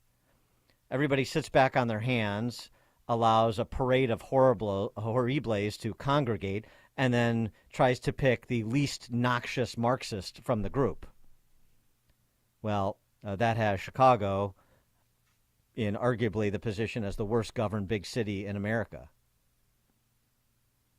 The absence of the leadership from those who like to, brandish their membership or even officership in the economic club, in the civic federation, prattle on and on about the problems and this politician's ridiculous and this policy is idiotic and is going to drive businesses from Chicago or New York or L.A. or San Francisco or Baltimore or New Orleans, on and on and on throughout the country. And yet they just sort of complain amongst themselves and they don't take any initiative to do anything about it other than sit around and wait to see what presents itself and then choose the least worst option, which is how you go from Tiny Dancer to Tiny Lightfoot to BLM Brandon, for example. And how's that working out for the business environment in Chicago? For more on this, we're pleased to be joined by Steve Malanga, who's a contributing editor to City Journal, senior fellow at the Manhattan Institute. Steve, thanks for joining us. Appreciate it. Oh, my pleasure. Well, to Eva Moskowitz's point, and to your recent piece about the migrant crisis in America, you can add sanctuary city designations to that list of terrible public policies, and the business community just sits and watch it all transpire. Well, that's certainly true. I'll tell you something, though. That's a typical example of how the business community sat back on that for this reason. Number one, they never thought that these cities like New York and Chicago would actually suffer from them because it was all just meant to be symbolic. Many of the places that designated themselves sanctuary city, they did it years ago. What's changed, of course, is we got a President Biden who essentially opened the borders. He actually encouraged the surge. If you go back and remember some of his remarks in a debate he had with President Trump during the last campaign. And then Republican governors around the country who were bearing the brunt of this said, well, wait a minute. If you want to be a sanctuary city and you want to encourage people to come to America, you're going to have to deal with it. And, of course, then they started sending people to these places. And word spread among immigrant groups that, of course, these places actually offer benefits to illegals. And so they became a magnet. In fact, one of the Chicago City Councilmen essentially said, we can't blame other people for what's happening now. We made ourselves a magnet.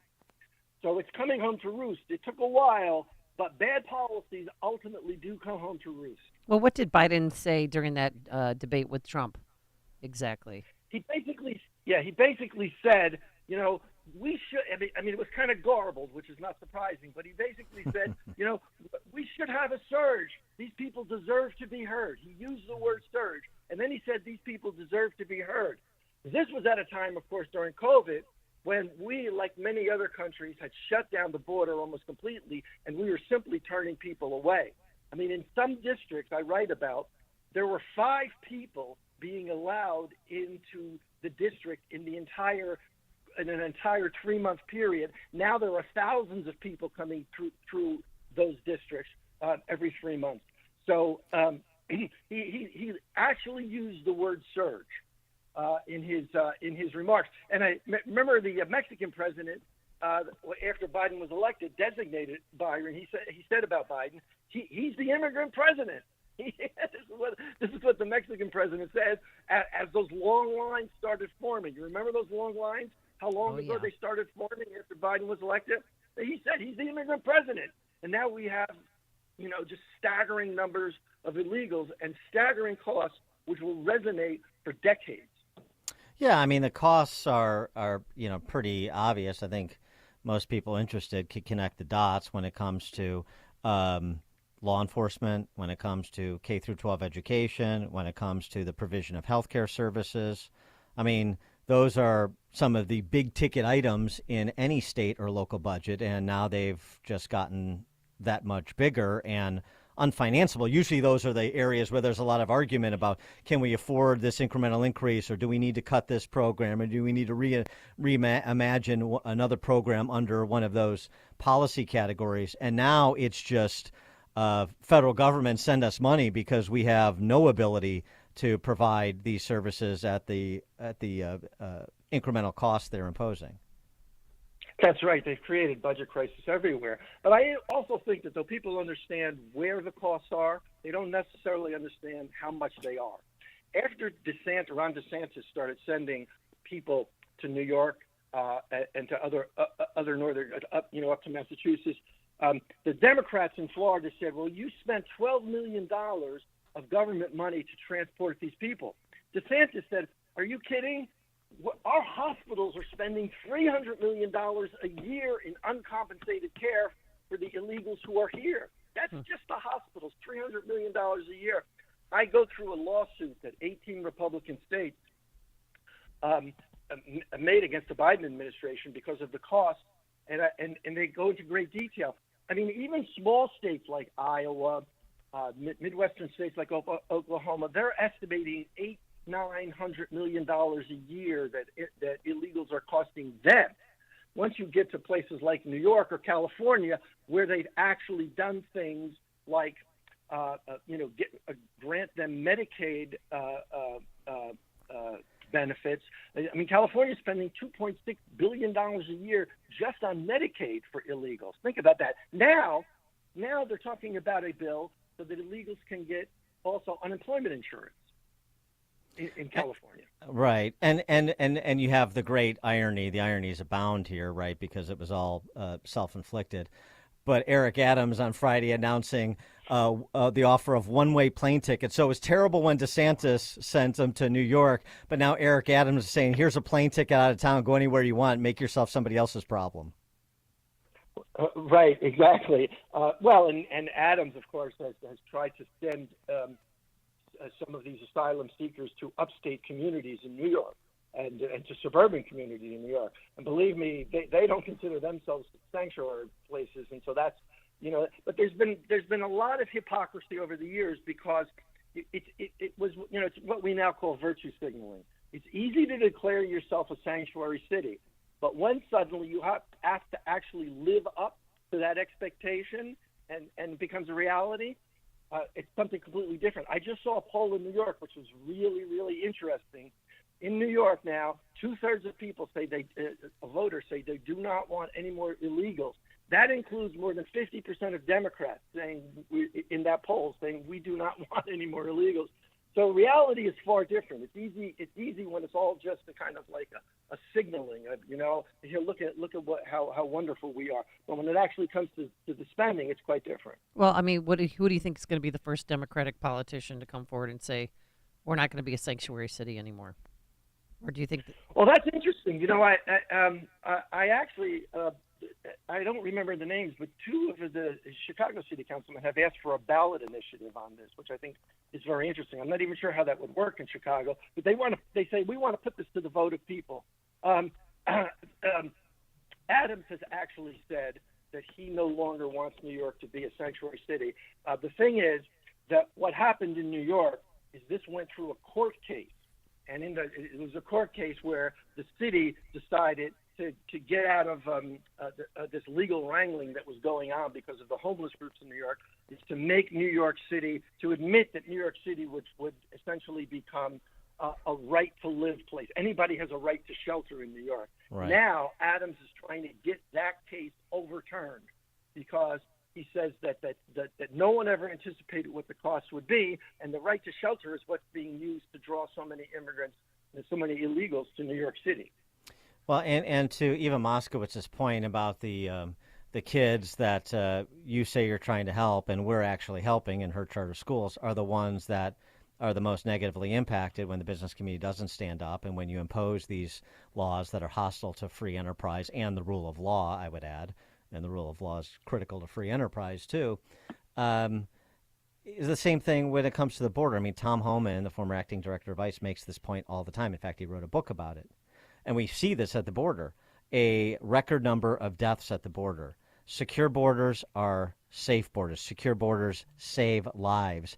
And when you just willy-nilly open things up and you create magnets all over the country, like you were describing, a lot of people make dangerous trips and engage in high-risk behavior that imperils their lives that they otherwise would not do if we had a more orderly process. So there again, welcoming cities, and we want to be a welcoming nation and so on and so forth. But if you don't do it in an orderly fashion, you compromise the people you say you're trying to help.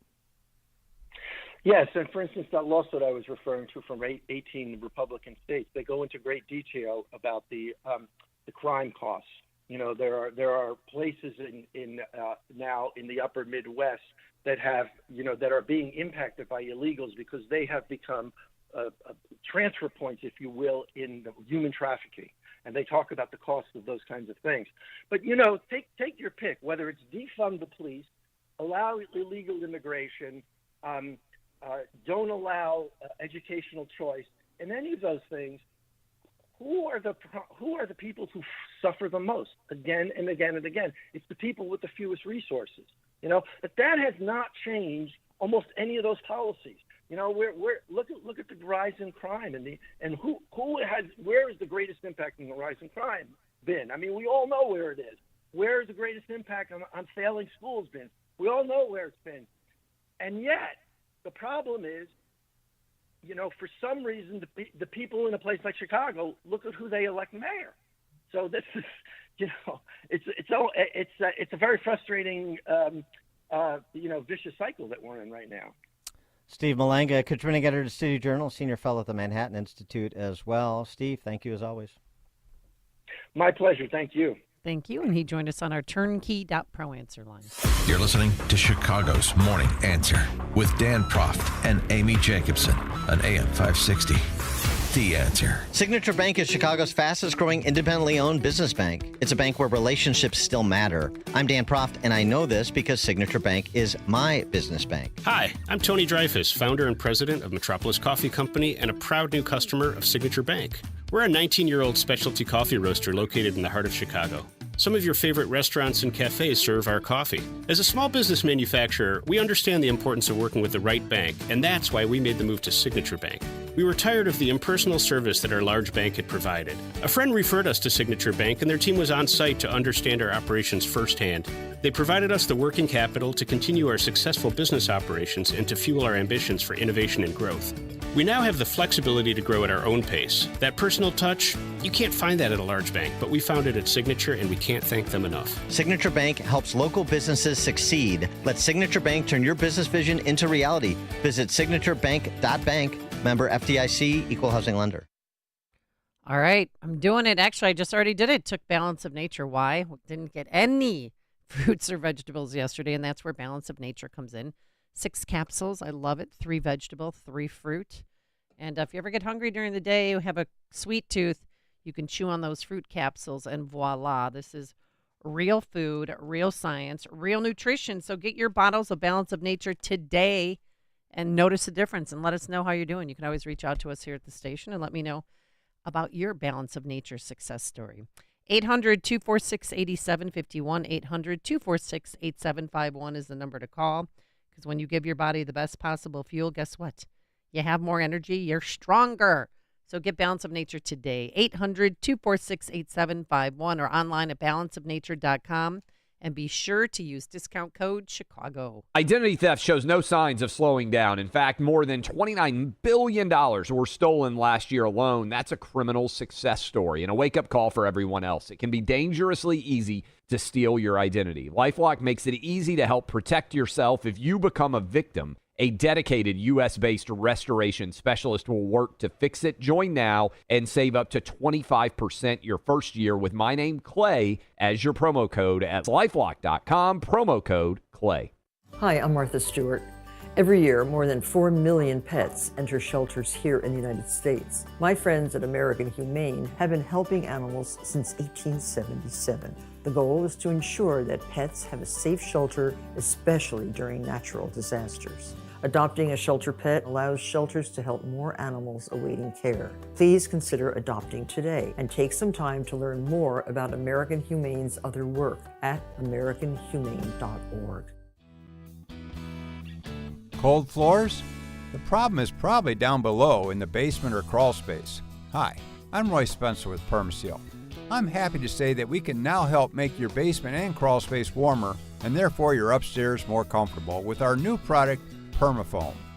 We spray this insulating foam between your floor joists, which will not only increase your energy efficiency, but will also deter insects, rodents, and is mold and mildew resistant. Permafoam can be installed in just 1 day and is twice as effective as the old-fashioned fiberglass bats. For over 40 years, homeowners in Chicagoland and Northwest Indiana have trusted Permaseal to make their homes healthier and more valuable. Call a contractor you can rely on. Permaseal. 800-421-SEAL. That's 800-421-7325 or visit permaseal.net.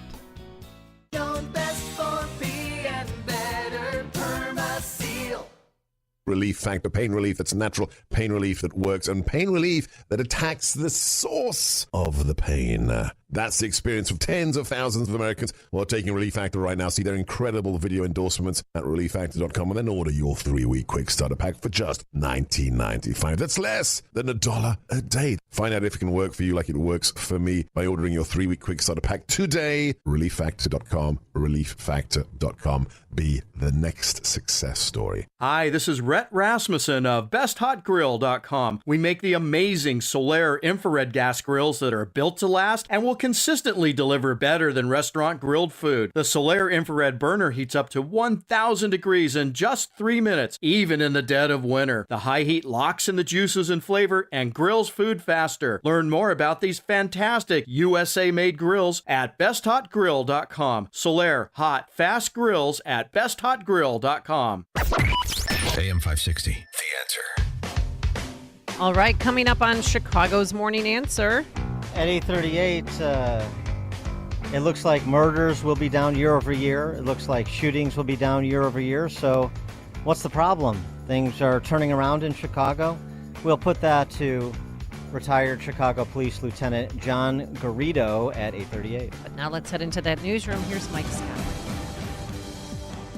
34 degrees.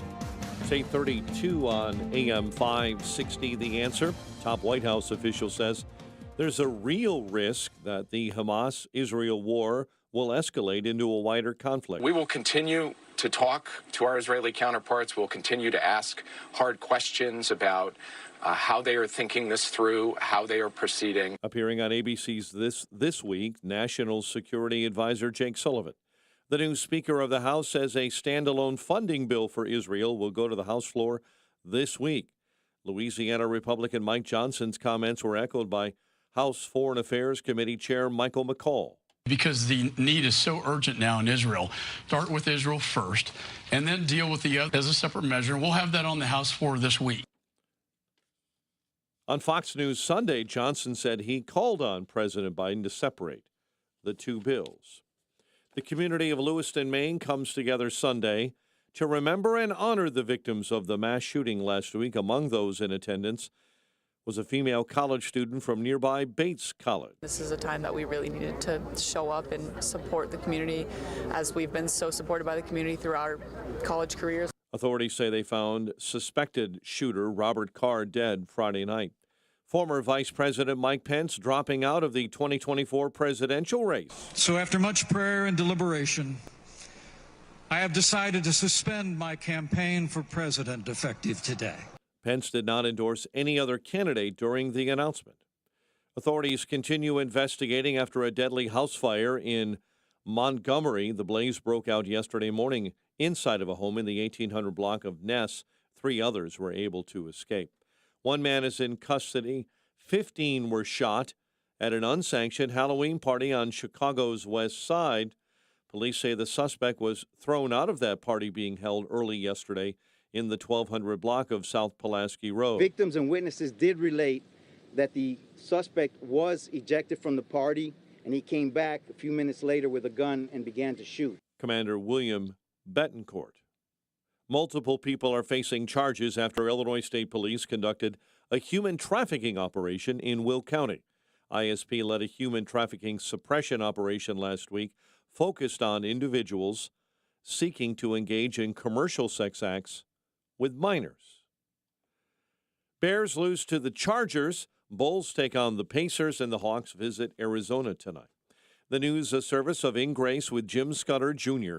now heard Sunday morning at 6:30 on AM 560, The Answer.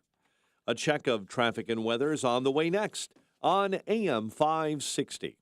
Freedom Summit Chicago tickets are now on sale. Join AM 560, The Answer, on November 11th at the Westin Chicago Northwest for Freedom Summit, featuring Rand Paul, Judge Janine Pirro from Fox News, Dan Proft, Amy Jacobson, Sean Thompson, and many more. Tickets are on sale now at freedomsummitchicago.com. That's freedomsummitchicago.com. Sponsored in part by Breakthrough Ideas, Linex of Roselle, and by the law offices of Stephen Leahy. You've heard me talk about my love of coffee over and over again. I'm here to tell you I have discovered one of the best brews I've ever tasted, and a company that I cannot wait to support. I'm here to tell you about Bone Frog Coffee. The The Bone Frog is a sacred symbol in the SEAL teams. It honors those that gave the ultimate sacrifice, their lives. Bone Frog was founded by Tim Crook Shank, a former Navy SEAL and 25-year Navy veteran. Bone Frog honors the fallen, those who gave everything for our freedoms and our American way of life, by giving 10% of all the proceeds to benefit many of the U.S. Navy SEAL foundations. Here's what I need you to do. Go to bonefrogcoffee.com/liberty. Get 10% off your first order. You will also get 15% off Bone Frog Coffee subscriptions. Just enter Liberty at checkout. Go to bonefrogcoffee.com/liberty. That's bonefrogcoffee.com/liberty. Taste one of the best brews you ever tasted. 10% of the proceeds go to benefit the Navy SEALs. You'll feel good. It's an American company. Go to bonefrogcoffee.com/liberty. This is good news, maybe exactly when you need it to. Right now, switching to MediShare can save you even more than usual, on top of what you'll save each month by becoming a member of MediShare. So many people are looking for a healthcare solution right now, especially given how inflation is affecting us. And MediShare is the affordable, reliable alternative to health insurance. The typical family saves about $500 a month. You might save even more. And MediShare is a Christian community that's been sharing each other's healthcare costs for 30 years now, and they're making it easier than ever. Apply by October 31st, and you can save an additional $150 on your first month. I'll give you the number here in a second, but just tell them the promo code SHARE to get your additional savings. Maybe now is the time to make the switch, like more than 400,000 people already have, and start saving. Here it is. It's 844-47-BIBLE. That's 844-47-BIBLE. 844-47-BIBLE. Hi, I'm Ken Mariotti, owner of Woodland Windows and Doors in Roselle. We know you're bombarded by choices when shopping for new windows and doors, so we're inviting you to experience the Woodland difference.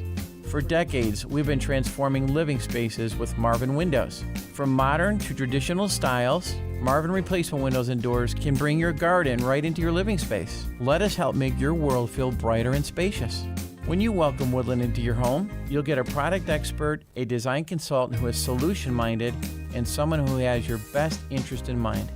Our professional services, along with the best products like Marvin, are why we are proud of our 5-star reviews. No gimmicks, no pressure, and upfront pricing are why Woodland Windows is your trusted window and door experts in Chicagoland. Visit woodlandwindows.com to book your free in-home expert consultation, or come and experience our state-of-the-art showroom at the corner of Lake and Geary in Roselle.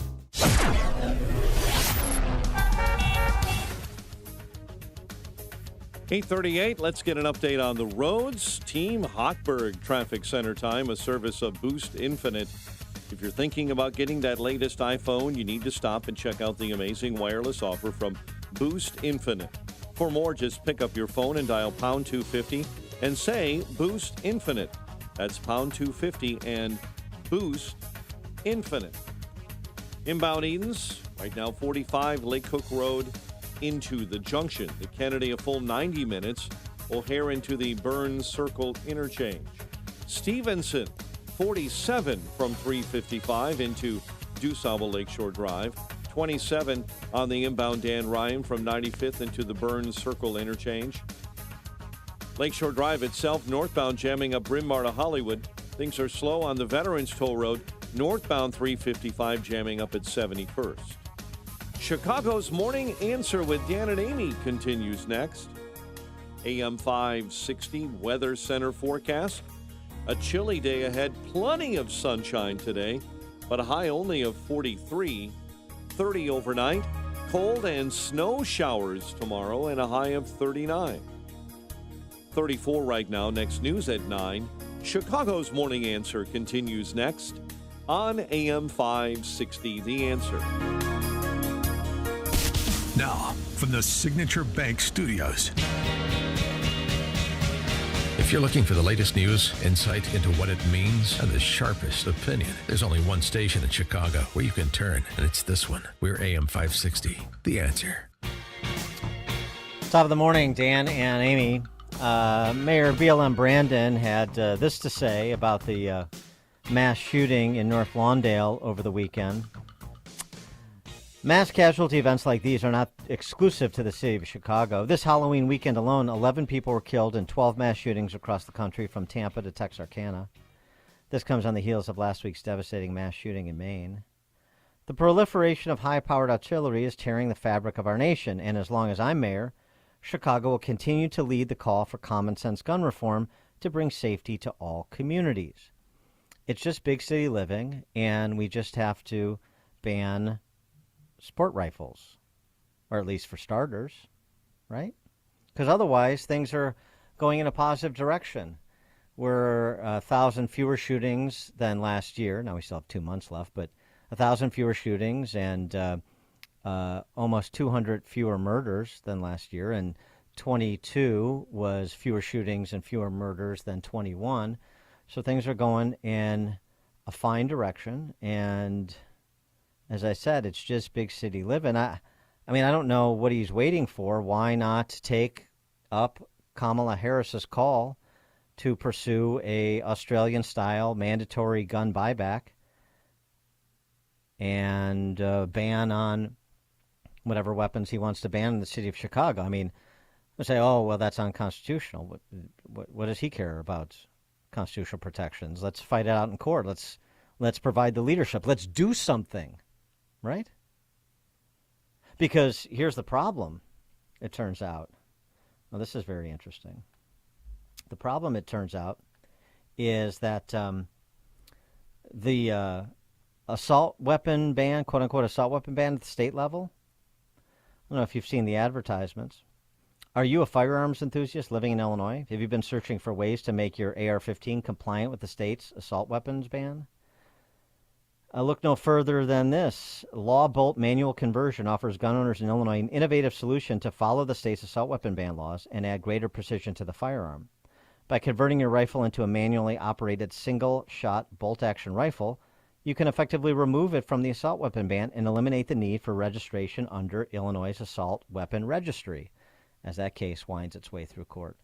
So you can retrofit your AR-15 or sport rifle to make it compliant, and then, oh my gosh, those guns are still in the hands of private law-abiding citizens. They're always going to be in the hands of criminals, but they're still in the hands of private law-abiding citizens, so that effectively neuters an otherwise largely irrelevant law anyway. But, I mean, this is where you have to take drastic measures in drastic times, right?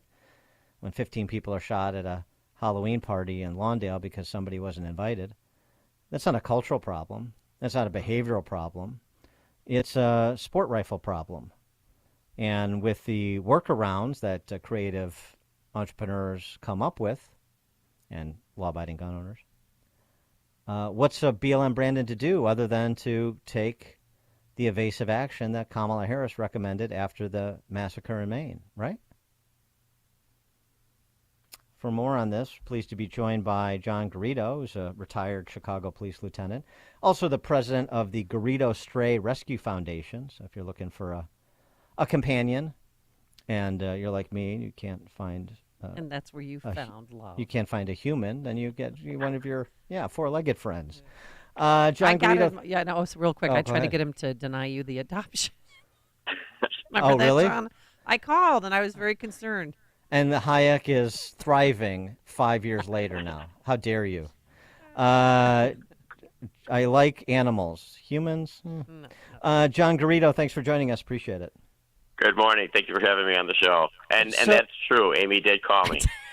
It's nice. Nice. Oh, I appreciate that. Yeah. I'm glad, John, that you were a better judge of character than my broadcast partner here.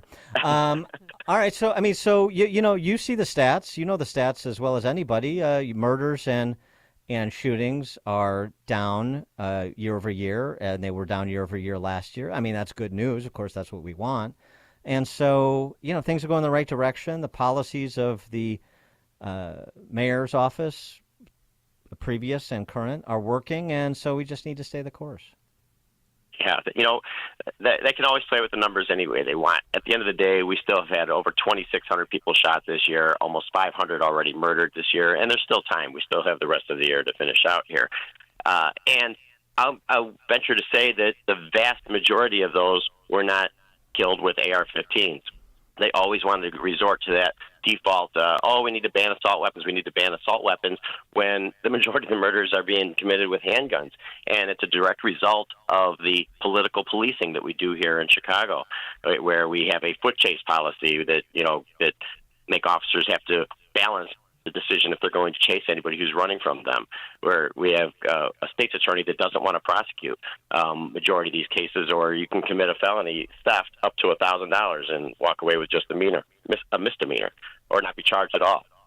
So it's those types of policies that are creating the problem here, But again, that's what their go-to is. They're going to go to the default, all these mass shootings, and compare us to other towns. I've spoken to other reporters where, but other big cities have these problems as well. Well, the victims here don't care about how many shootings that they had in New York or how many people were murdered in L.A.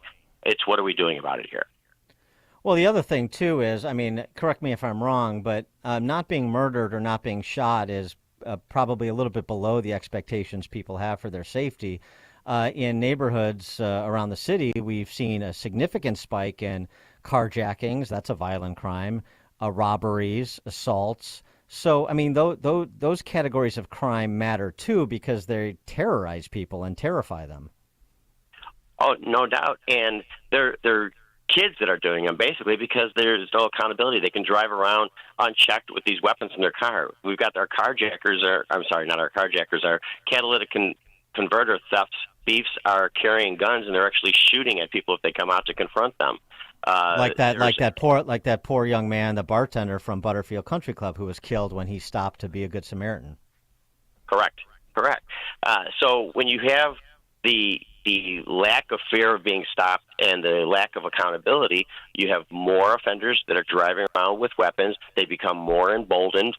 When they hear these politicians saying, don't demonize the children, they're like, oh, well, I'm a child, so I can do whatever I want. I don't have to worry about it. And now you've got, 14 and 15-year-old carjackers out there. Yes, just silly children. But, police know who these people are. I see video after video on Instagram, on Snapchat, of kids, brandishing their weapons, singing along to rap music, driving down the street. Do they know who the top gangbangers are? Well, we don't have a database anymore. We had to do away with that. So that makes it a little bit more difficult. But the officers that are in certain districts, they know, who certain people are, but we don't have it down pat the way we did at one time. So I've seen some videos of you driving around the city of Chicago, offering some commentary. What's the Garrido program? Are you going to set up like a guardian angels? Are you going to start wearing a red beret and circumnavigating the city? What are you doing? No. You know what? My goal is to get the word out as much as possible, and hopefully, I know the definition of insanity is doing the same thing over and over again, but hopefully somebody will wake up at some point and say, you know what? Maybe we need to make a change. Maybe we need to do something different. Brandon Johnson now has 131 officers assigned to his police detail. I thought it was crazy when Lightfoot increased it from Rahm Emanuel's 16 to 115. Now he's doubled down on that, and he's bumped it up to 131, and I hear they're trying to get more. He has a SWAT heavy weapons sort card that is now part of his entourage when he follows around, because that's how important he is. Well, so, he also lives in a crime-ridden neighborhood, I'm sorry to say, doesn't he? Well, there's no doubt. If he truly does stay at the house on the west side, then it's definitely a little more dangerous there, but not to the tune of 131 officers that need to be part of his detail. No, that probably rivals the president. 131 officers. The entire 16th district has 175 officers assigned to it, and that's 30 square miles that they have to cover 24/7. He's got almost the same number of officers that they do in a police district. Wow. And so I assume like that is well known among the rank and file, and that probably doesn't set too well with most of them, particularly those not on that detail that are doing slightly more dangerous details. But I just want to do sort of a stop, look, and listen with a new police chief and a new mayor, and again the reduction in shootings and murders. Are we seeing a resurgence of interest in becoming a Chicago police officer? Because we still are down 1,000 or 1,500 or 1,700, right? Yeah, that's not going to happen overnight. They still struggle to get even 1,500 people to come out and take the police test. We'll have to see. It's going to be kind of a wait and see how it goes over here over the next year. The reduction in Criminal activity also sometimes follows the weather, so we'll see what happens as we go into the winter months here. It's supposed to be a very, very cold winter, so Detective Frost will help out in that regard. But as far as the actual number of officers that are working out there, we're still very, very thin in the ranks, and they're hopeful to see if they're going to let Superintendent Snelling actually run the department. Everything sounds good so far, but we'll have to see what happens. How are we getting along, we meaning police officers, with the tent cities that have been erected in front of the stations and in the lobby area and so forth? Yeah, if you saw that video, that was August when we were driving around, and there was 71 officers, just to give one example, in the 16th District. Now they're usually average about 150, not officers, 171 migrants. Now there's about 150 migrants there. The tents have expanded out onto the street. You can go district to district. Every single one of the 22 districts have tents that are just sprawling, and they're going around the corners. They have over 800 migrants out at the airport, and as soon as you take some away from these districts, then they send them in, they bust them in and send them back out to the districts to backfill what is left and gone wherever it is that they're going. It doesn't seem to be improving. There doesn't seem to be a plan in place at all. I mean, but they're in the tents because they don't want to follow the curfew, right? Or are they just sick of living, in such close quarters? So they have some freedom. Right, they have a few shelters that are set up, and that's I think it's called favorite staffing. That's already spent, I think, $61 million on their staffers.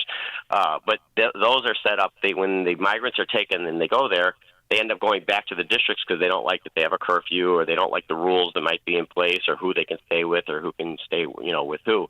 So they end up back in the districts. And similar with the tents. These tents aren't going to hold up very long. Winter's coming. These migrants have never experienced January in Chicago. They're not going to want to stay in these tents, so they're going to pile back into the police stations. And all those doors that we keep open now to try to circulate the air are going to be closed because it's going to be cold. And I can tell you already the smell in some of these districts is terrible. Winter is coming, John Snow. John Garrido, former Chicago Police Lieutenant, president of the Garrido Stray Rescue Foundation as well. John, thank you as always. Thank you. Thank you. He joined us on our turnkey.pro answer line. It's news, opinion, insight. This is Chicago's Morning Answer on AM 560. The Answer. Signature Bank is Chicago's fastest growing independently owned business bank, a bank where relationships still matter. I'm Dan Proft, and I know this because Signature Bank is my business bank. Hey all, Jim Carr here. I am the owner of Carr Machine and Tool in Elk Grove Village and loyal customer of Signature Bank.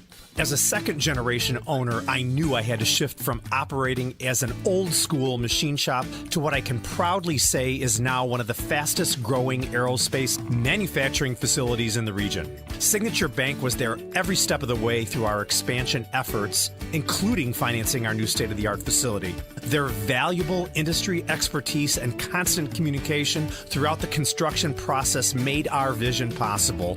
Many thanks to Signature Bank for supporting Carr Machine and Tool. You set the bar high for other banks. Signature Bank helps local businesses succeed. Want to learn how Signature Bank can help turn your business vision into reality? Visit signaturebank.bank. Member FDIC, Equal Housing Lender.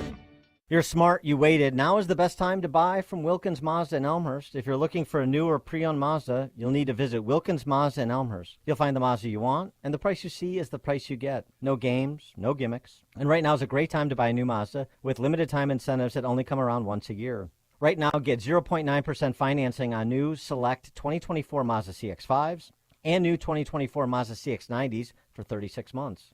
Or get 2.9% financing on new 2023 Mazda CX-30s. With approved credit through Mazda Financial Services for qualified buyers, plus tax, title, license, and the $347.26 dock fee. See dealer for details. And to keep your Mazda running great all year round, schedule your next service appointment right online at WilkinsMazdaCars.com. Wilkins Mazda is conveniently located in Elmhurst off York Road and 290, just minutes from Oak Brook, downtown, and Schaumburg.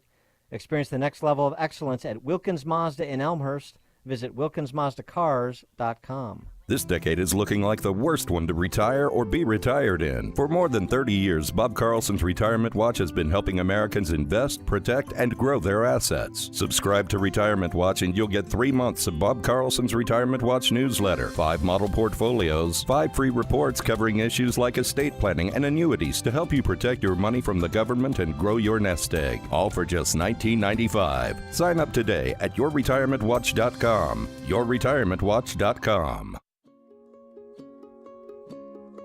Balance of Nature's fruits and vegetables in a capsule, changing the world one life at a time. Hi, my name is Peg. I'm a wife, mother, and grandmother. Family is so important to me, and I want to stay healthy so that I can continue to do the things that I enjoy doing with all of them. I would recommend Balance of Nature. It's so easy to do every day. I feel great, and who doesn't want to feel great? Start your journey to better health with Balance of Nature. Call 1-800-246-8751 or go to balanceofnature.com to get 35% off your first preferred order with free shipping and our money-back guarantee. That's 1-800-246-8751. Go to balanceofnature.com or call 1-800-246-8751 and get this special offer by using discount code CHICAGO.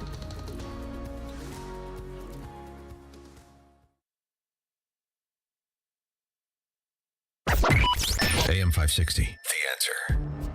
Dan and Amy, I probably shouldn't tell you this because you'll call the ASPCA on me. But I got down to my sanctuary city of a different sort. Yeah. And Hayek, my pup, he must have gained like 10, 15 pounds in my absence. Seriously? Fatty.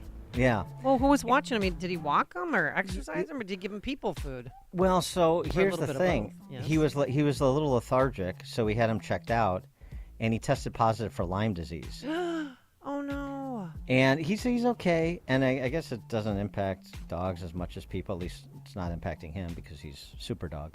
But so we've got him on this pill regimen for the next 6 weeks, and he's starting to pick back up in terms of appetite and wanting to get around. But I guess Lyme disease inflames the joints, and so that's probably why he wasn't so enthusiastic about walking and running around the yard and so on and so forth.